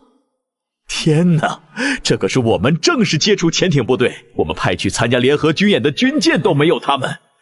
我的不列颠统领，轮到你出场的时候了。为了他的复苏，当做一个小女孩又算什么？人类这点羞辱与代价，确实不值一提。我是不列颠统领，我授予你们核弹发射的权限。坐标1066515074012778，核潜艇授权码 Z6J1291RMI3A4ONC。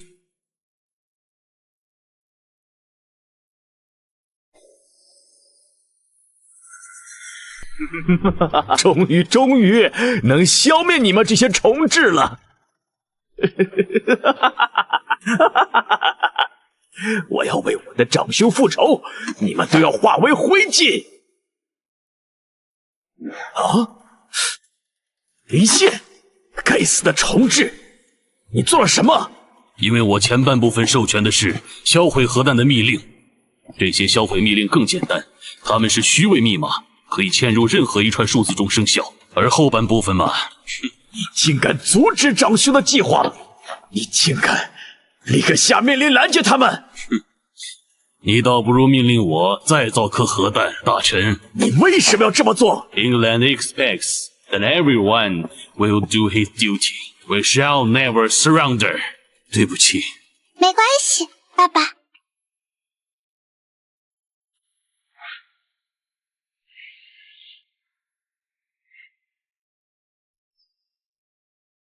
深潜球里面的内容物被带到生物院研究后，发现了其中细胞的基因表达出现了严重异常。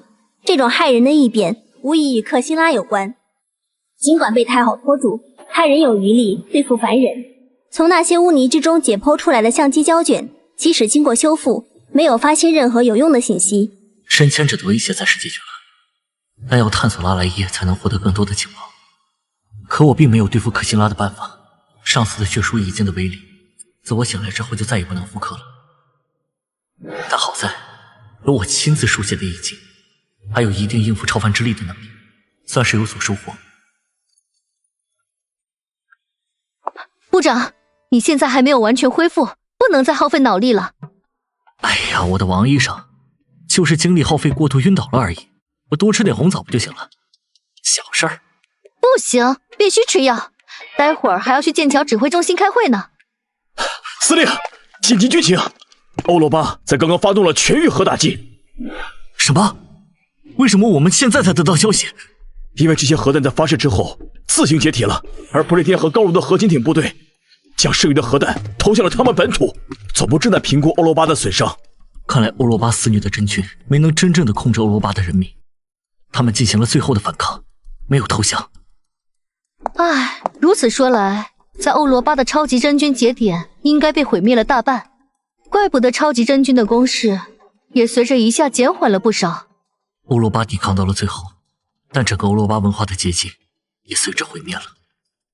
他们之后只能出现在我们的历史书上，这对人类文明来说是一次沉重的打击。我们是惨胜啊！那边的调查结果也差不多，整个欧罗巴的主要城市基本上都变成了废墟，还有一些乡村也都被超级真菌控制的人所占据了，相当于被抹除了。剩下的人就只有在我们和其他地方的滞留人群，那却没有被控制的欧罗巴潜艇部队也来投靠我们了。对了，现在超级真菌的活动怎么样了？不太好，北方联合西部边境传来消息，真菌的入侵速度加快了。巴拉特那边还是老样子。老样子？不对，让舰队立刻动身，全速回家。我怀疑我们可能还有没有发现的大麻烦。回到夏国之后，许晨开始马不停蹄的手写，已经期望为一些危险研究制作一份保障。这光靠我一只手能写多少啊！该死的克苏鲁，把这个世界的神秘学知识全部销毁了，只能依靠记忆了。超级真菌、莫名疾病发展到今日，已经造成过亿的人口死亡，都是直接或间接被克苏鲁夺去生命。我确实还记得一些旧人的名字，其中包括克苏鲁的仇敌，但是我却不太确定那些旧人是否会响应我们的召唤，更不确定一旦真的将其召唤出来，是福是祸。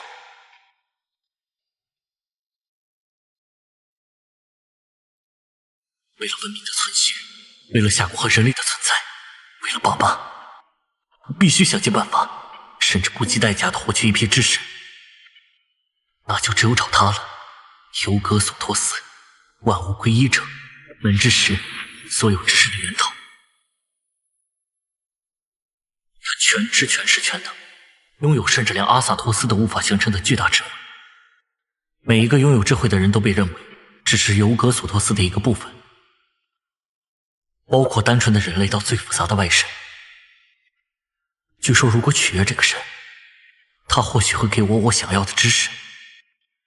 虽然我还没想好如何取悦他，不过我记得召唤尤格索托斯是需要咒语的，太后肯定不会回答这个问题，或许只能凭借王月说过的记忆恢复药物 EPLSD 才能回想起来。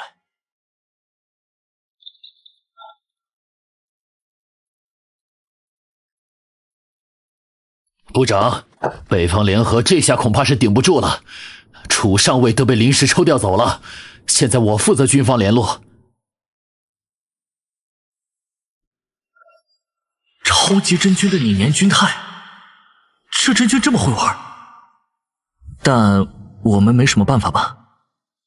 只要靠像祈愿师那样生物方面的顶尖人才来想办法应对吧。专家团队已经在研究了，不过更重要的是，北方联合在向我们请求索要大量的 CLCN3， 他们只剩这一个办法了，而我们的 CLCN3 都由咱们进行协调管理的。不对啊，我记得我们不是将 CLCN3 的工业流程完全移交了一份给北方联合吗？他们难道没能制造出足够使用的 CLCN3？ 但不幸的是 CLCN3 非常危险，产生的泄漏事故直接导致北方联合圣彼得堡化工区发生了灾难性化学品污染，他们的产能下降了 80%。 我们的产能也极其有限，而且大部分都估计给巴拉特了，他们那儿从卫星地图看都黑了。不过唇亡齿寒，我们只能从巴拉特下手了，要保住北方联合。对了，现在有巴拉特的消息吗？没有。不对啊，我回来就拜托边境部队派遣特种小队前往巴拉特进行侦查，怎么会没有信息？他们没给我们汇报吗？可我们对这件事没有印象，你是单独跟边境那边说的？我问一下。喂，没错，我是来询问向巴拉特派遣侦查的结果的。好。什么？是失败了吗？没有记录？怎么可能？需要详细调查。我明白了。楚上尉，你记得我曾经向3号议长提出调查巴拉特的请求吗？我知道了。怎么，有结果吗？不，他又出手了。你带了易经吗？看我这个反应，既然你们携带了易经，或许你们就能安全地接触带有一定污染的知识，也就是说，我能泄露一些打擦边的禁忌知识给你们。你不是每次发现什么都会给我们分析，已经把你能说的都已经说出来了吗？某些知识是带有污染的，我们很有可能被抹除了一支特种队。有可能是彻底的从人类的记忆甚至记录中抹除。目前只有我能捕捉到他们存在的痕迹。如果我随意说出这个信息，你们很有可能会被盯上。真的不应该呀！你是说任何存在的信息都被抹除了？没错，我们甚至很可能找不到失踪的究竟是哪支特种小队。并且，我个人也想知道巴拉特究竟是怎么回事，为什么一直接收我们的各项球员，但是没一丁点动作？你想去边境探查，你恐怕连枪都不会使吧？并且估计你也不知道秘密穿越边境到底有多危险，无数蛇鼠蚊虫，悬崖密林，不如再派遣一支特种部队前往侦查。有可能重蹈覆辙，他不可能不再出手的。只有我或许能不被他注意到。我们现在有这个了，分配给一支特种小队绝对没问题。好吧，但易经的作用可能有限。部长，我们不畏惧牺牲，只要我们做的事情有意义。好，那就去办吧。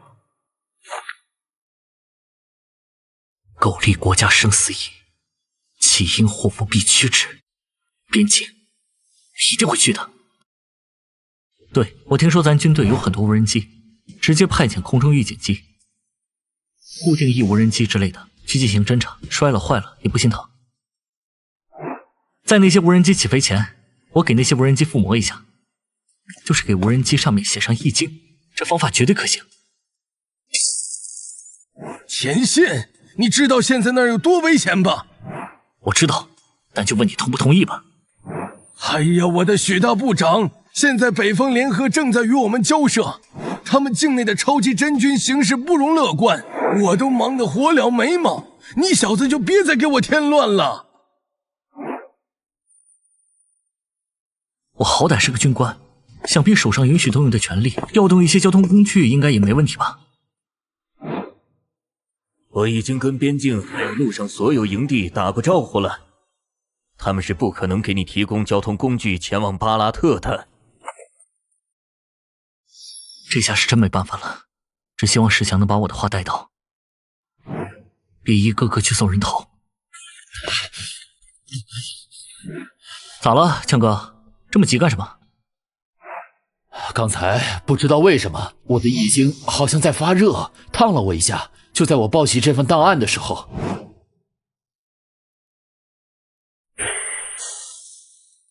易经发射，成功抵御了污染，那这份档案……你还记得这份文件吗？等会儿我看看，这是利剑小队的档案，我记得挺厚的，怎么就剩这么一点了？很好，你没忘记，利剑小队恐怕遭遇了袭击。你刚才易经的异变，很可能就是他们遇袭后，他对你发动了认知污染。石强，我们得做点什么。有关利剑小队的袭击，如果你说的是真的，你口中的第一支小队就是这么消失的。没错，我们不能让利剑小队也全军覆没，这不是简单的侦查，涉及超自然力量，唯一能解决这件事的，可能只有我。不，你不用再说了，我知道你还是念念不忘要去巴拉特，但我要告诉你，正因为巴拉特非常危险，我们才更不能让你去。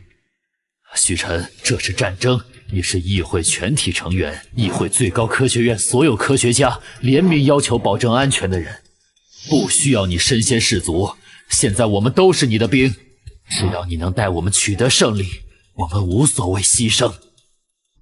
但你不行，国内所有患病者数量已近80万，死亡超过16万，如果医学没有突破，这80万人注定死亡。我们的学者、同志、战友都死在了他手里，更绝望的是，我们根本无法阻止，只有你才是我们唯一的希望。衡量起来，你比我们所有人加起来还要重要。巴拉特恐怕已基本沦陷，CLCN3 支援可能根本没起作用，特战小队很可能就是去送死的。但是如果真的就此不管，我做不到。被推到这个位置，正是因为我的多管闲事。如果坐视不管，我就不再是许晨了。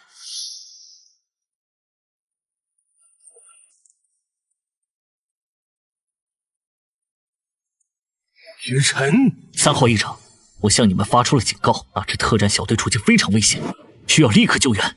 如果不行，我可以亲自过去，但你拒绝了。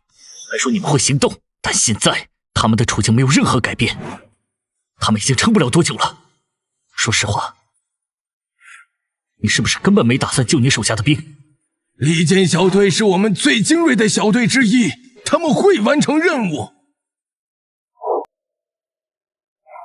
你当我是瞎子吗？别忘了，我手上有一份利剑小队的资料，这份资料现在就在逐渐被异化，他们已经遭遇了严重污染，危在旦夕。如果你不去救，不如也别拦着我，干脆给我1架直升机，我亲自去。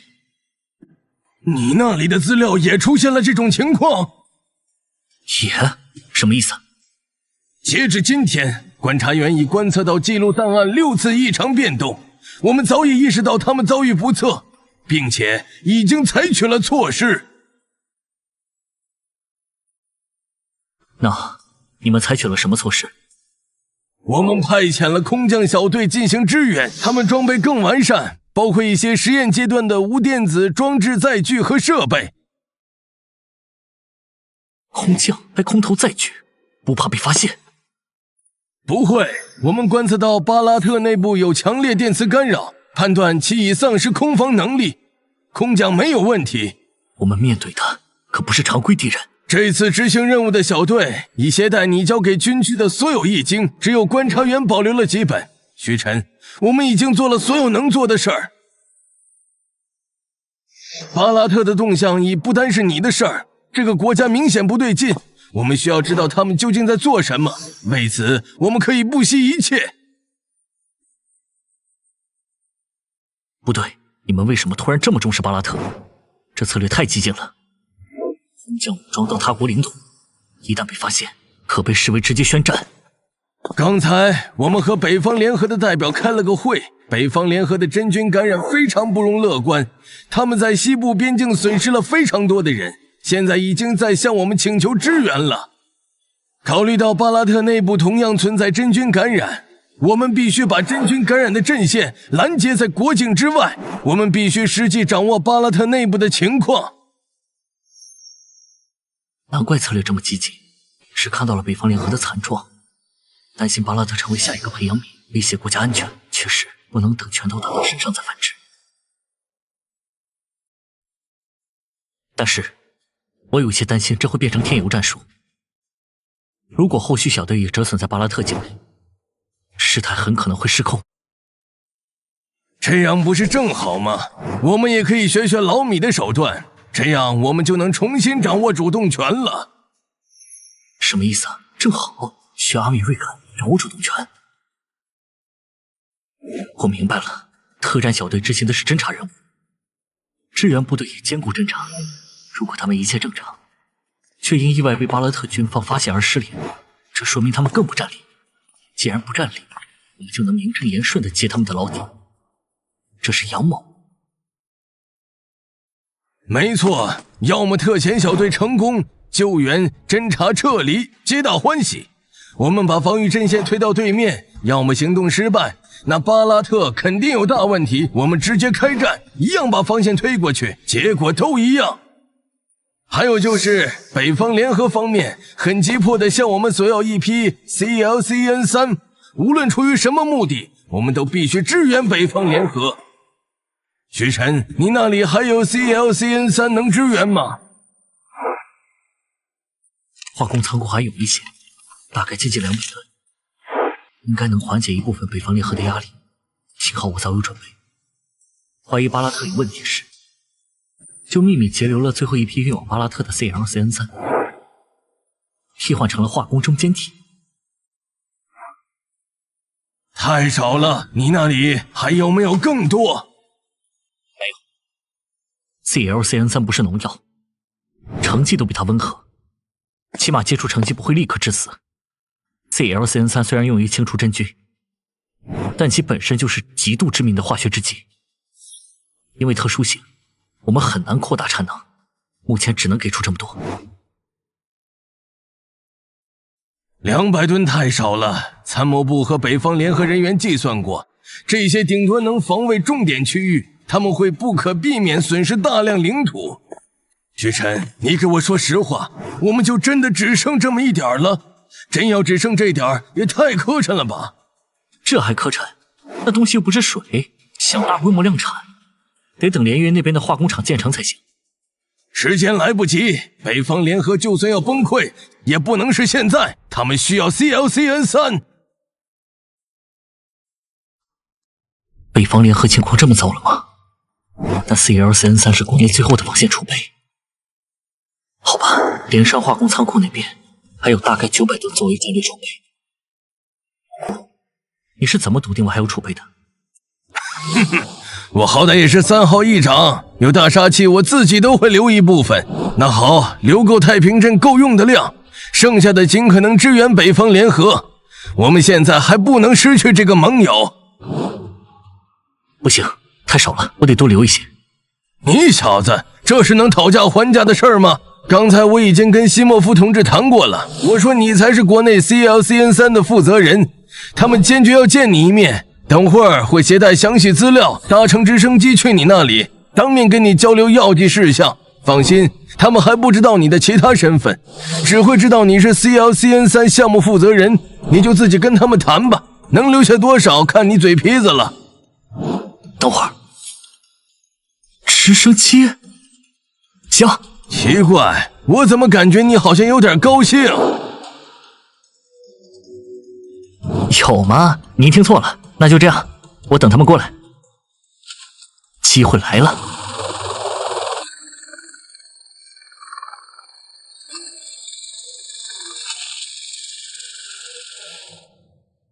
有了共同敌人，议会甚至能让外兵进入军事基地的程度，这是好现象。现在的人类确实需要团结。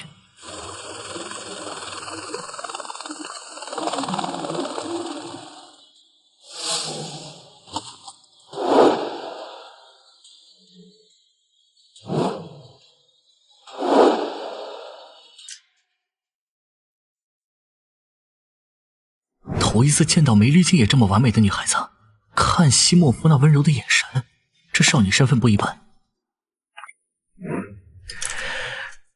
Здравствуйте, товарищ. Я Герасимов, начальник Генерального штаба Вооруженных сил Российской Федерации. Вы Суйтин? 你好，同志，我是西莫夫，北方联合武装力量总参谋长。你就是许晨吗？翻译，毛子的翻译质量这么高。等等，这算童工吧？不错，我就是许晨 ，CLCN3 项目的总负责人。你看上去有点太年轻了。旁边的翻译也一样年轻，但我是因为我有这个能力，才能站在这里跟你交流。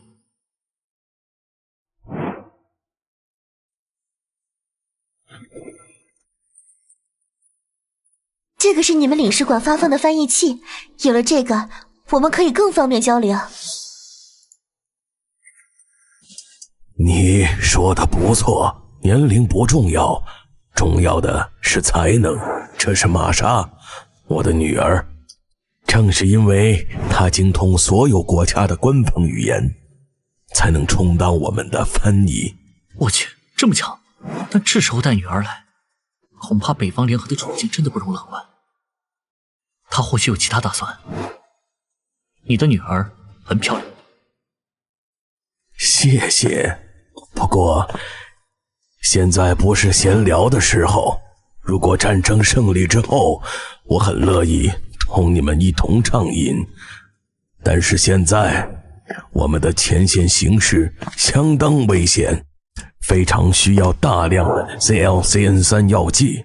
而你们司令说，你掌握着你们国家所有的 CLCN3 药剂。我想问一下，你们可以支援多少？这里不是说话的地方，你们跟我来吧，我会尽可能满足你们的要求。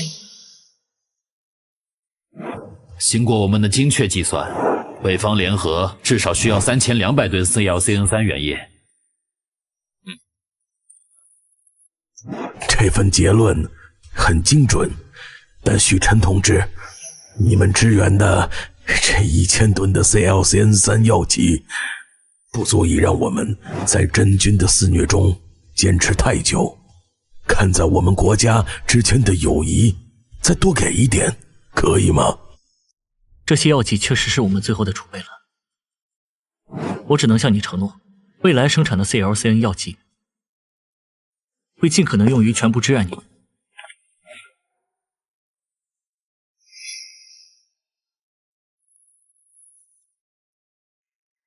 抱歉，许琛同志，我们发现贵方已经完善了 CLCN3 化工生产线，保守估计，你们应该已经生产了近10000吨的 CLCN3 药剂。那么那些药剂去了哪里？剩余的 CLCN 药剂已被我们用于支援邻国巴拉特。鉴于巴拉特与我们国家紧密相邻，一旦其境内爆发无法控制的真菌感染，将对我国构成无法挽回的严重威胁。我们不可能坐视不管。来了，巴拉特这么多药剂，即使是我们国内的超级真菌都够灭上2遍了，应该会有所剩余。既然如此，我们是不是有机会从巴拉特那里获得部分 CLCN3 药剂？概率不大。据我所知，巴拉特境内有一些不太妙的情况发生。如果不是这样，我还未必能有 CLCN3 可以给你们。不过我已经派遣小队进去调查了，我怀疑巴拉特也有深潜者的另一个分支。如果你们愿意和我一起去边境看看，说不定会有所收获。我们可以合作应对巴拉特的威胁。不是，部长，你原来在这儿算计着呢。许琛同志，北方联合愿意进行合作，我们立刻出发前往巴拉特边境。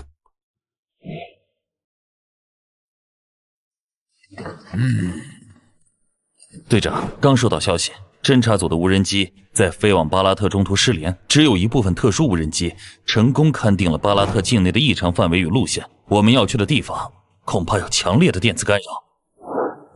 看来还是需要潜入侦查。计划变更，今日正好有一批 CLCN3 药剂运往巴拉特，为不引起注意，我们搭乘运货车队进入巴拉特境内，查明 CLCN3 的流向。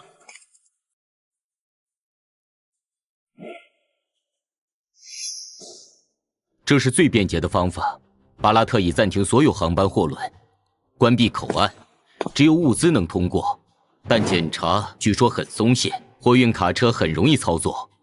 队长，既然有强烈电磁干扰，我们怎么联络中央？一旦进入巴拉特境内，我们就等于失联。不过，据无人机视察，电磁屏蔽主要在低空生效，对高空影响不大。我们的飞机会一直在高空监视，需要撤离时，我们脱离干扰圈后发射信号弹，直升机会来接应。巴拉特的反应不在我们的处理范围。那没有设备，我们怎么收集情报？这个不必担心，后勤部没有专门的胶卷相机，不依赖电能，出发前会带过来。还有什么问题？这次行动不必太紧张，但绝不可松懈。我们的目的是搜寻情报，不是渗透破坏，但这不代表危险小。据说我们已经失去了一支特种部队，明白了吗？明白。好，灰狼，把我那个小包拿过来。石头、豹子、夜宵，你们也过来领一下。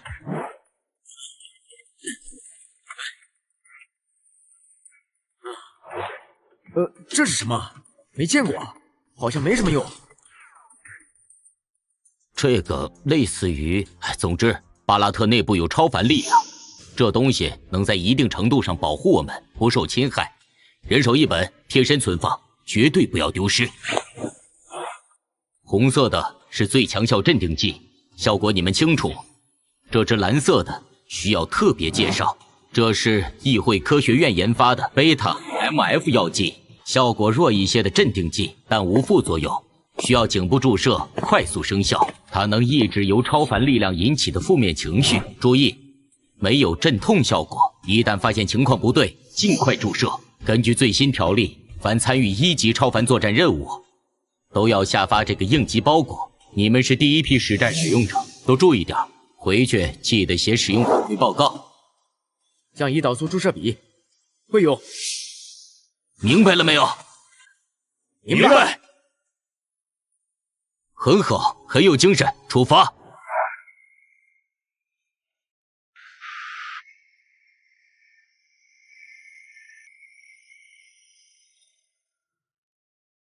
我们的铁桶质量信得过，但巴拉特关爱检查站能信得过吗？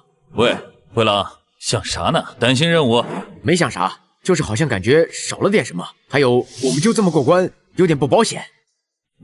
你倒是想得周全，不过队长说了，咱有些东西要运进去，不然徒步不吃不喝不眠不休，能探索多远？猎鹰说的对，队长早打听过巴拉特的关爱检查情况，只能说根本不用咱担心，别的部门早打点好了，一路绿灯。与其操心这个，不如关心手上的枪，那是报名的。那可不，弗雷塞尔93，正宗德意志货，后听说绝版了，说等任务完成就给我了。快到检查站了，静默。检查站？等等，没有路障，没有哨兵，怎么会空一人？下来吧，就从这里下车。注意，车队再走13公里就到中转站，卸货后回，之后的路靠我们自己了。巴拉特的路况只允许用摩托车，这些车都特别改造过。上车，提前赶往中转站侦查。是。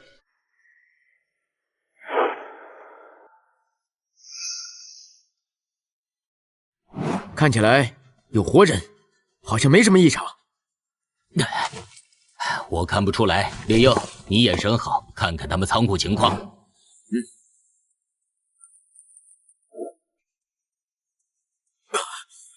错觉还是傻？对了，该看看时间了。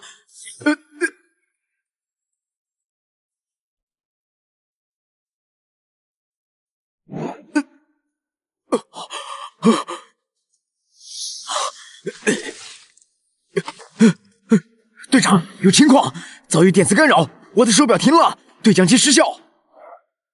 检查手表，谁的坏了立刻汇报。报告，我的表也坏了。报告，我的也是。真麻烦，这里不该是干扰覆盖区，为什么这么早遇到干扰？狐狸，把机械表，所有人检查身上电子设备，没用的找地方埋了。不对，电磁干扰的范围扩大了，它可能在缓慢增长。狐狸，赶紧记下来。我们刚抵达时，这里还正常。如果干扰范围持续扩大，那么用损失无人机的代价绘制的地图已经不可信了。如果有机会，我们必须确认干扰的成因。这儿离边境太近了。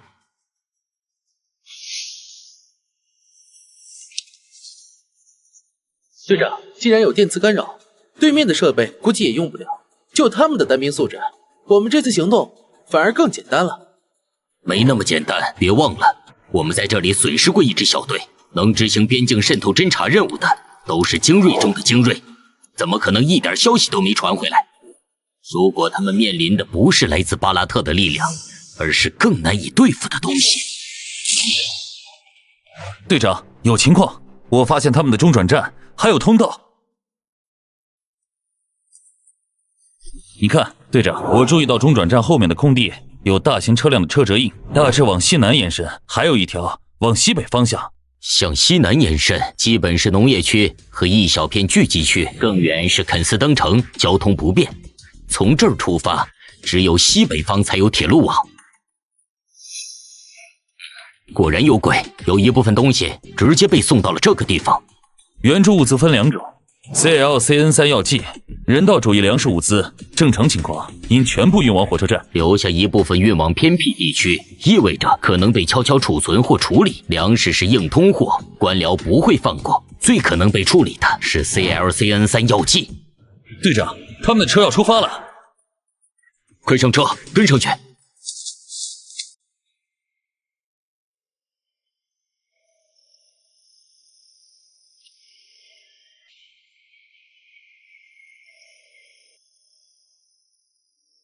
对方根本没防备会有人跟踪，夜幕是最好的掩护。这才是面对无戒备目标的正常任务过程。影视里采树枝被发现，那是为了情节冲突。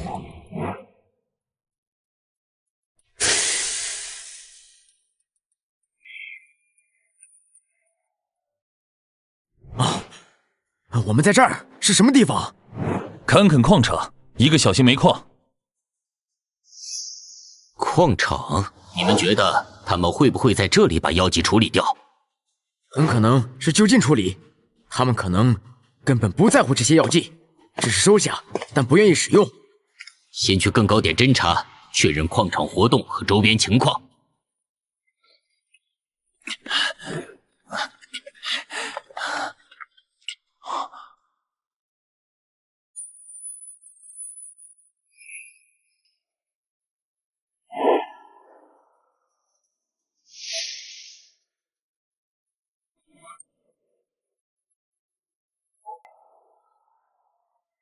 这里居然能正常使用电力，龙门吊、探照灯，难道巴拉特某些地区能免疫电磁干扰？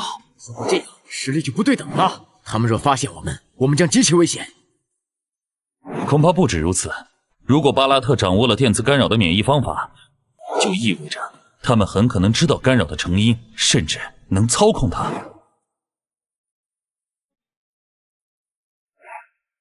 而且不止这样。你们看他们的动作，他们像是在准备掩埋这些药剂。矿坑两侧安插了炸药，足以引发坍塌，保证物质不泄露。我敢肯定，这附近地下没有地下水，也没有易坍塌的溶洞结构。如果不是他们研发出更有效的药物，那就是在故意放任国内真菌传播。这对他们有什么好处？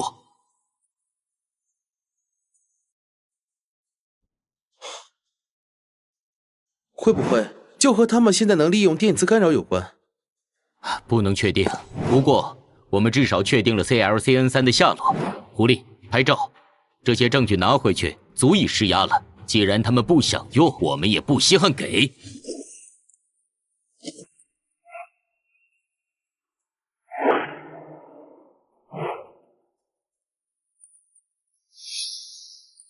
灰狼，你保管，我们还得靠近点儿。检查那些探照灯，最好能接触到发电设施。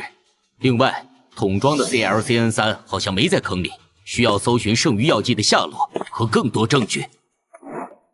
分组行动，我狐狸一队进矿坑内部侦查，灰狼猎鹰一队确认电磁屏蔽失效的范围和原因。夜宵豹子石头，你们3个人一组，组织火力，随时准备掩护。夜宵。队长，你在说什么？什么夜宵？我们不是一直是4人小队吗？怎么回事？为什么我总觉得哪儿不对？注意安全，我觉得脑子不太清醒。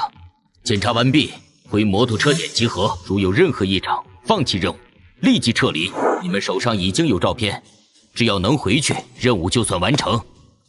是。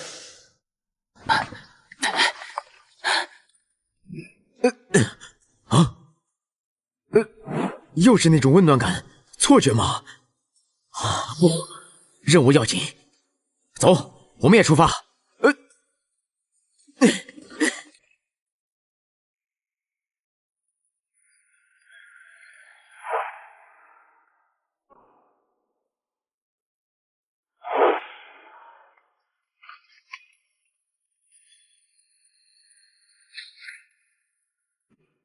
队长，你看那个地方。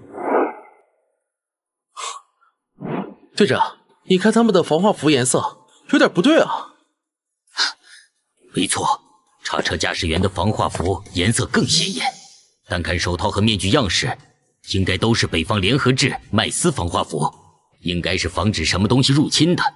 但这玩意儿好像防不住在他们境内肆虐的黑色霉菌啊。队长，如果他们真把药剂运进矿洞，恐怕是铁了心要销毁了。那我大概知道他们在放什么了，防止挥发的 CLCN3 入侵。好，记下来，再补拍2张。光线不好没关系，回去有修复团队。之后必须确认这个矿场地下是否有水系，如果没有，这里就是完美的化学品填埋场。深埋地下，无污染泄露后顾之忧，这是铁证。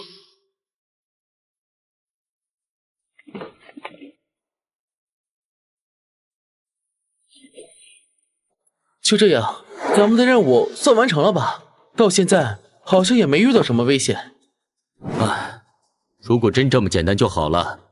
再观察一会儿，我们就回去和猎鹰他们会合。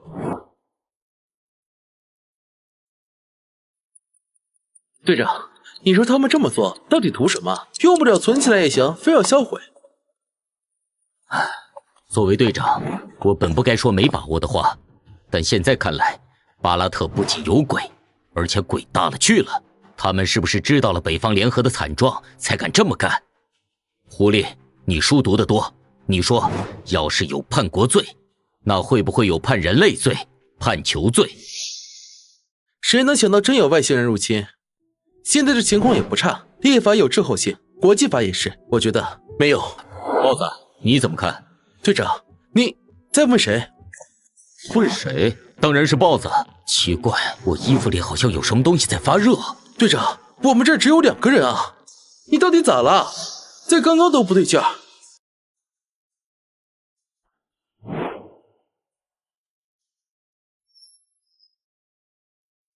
奇怪，有点奇怪。我刚才竟以为咱们现在不止2个人。不可能，我们一共就4个人，多的人怎么分？看来是我记错了。这破地方待久了，确实让人神经过敏。这里侦查的差不多了，我们该和灰狼他们会合了。别忘了，电磁干扰扩散的原因还没查清。等我确认一下。刚才觉得这东西有动静。队长，出什么事了？不，没什么，刚才可能是幻觉。幻觉？这东西刚才好像在发热。你的呢？我的在腰包里，除非它能着火，不然我感觉不到。这又不是暖宝宝。不对，技能不对，我记得里面放的是易经，上面说的很重要，我检查一下。这东西好像没什么变化吧？爻辞上六，细用灰墨，至于从疾，3岁不得，凶。队长，这些字看起来有点奇怪啊。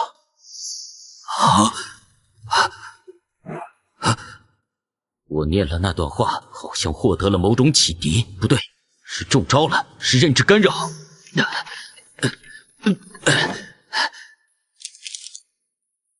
中招了，豹子呢？豹子去哪儿了？队长，你在说什么？谁去哪里了？是豹子，豹子，还有夜宵、石头，他们3个是我们朝夕相伴的兄弟，开始还在一起的。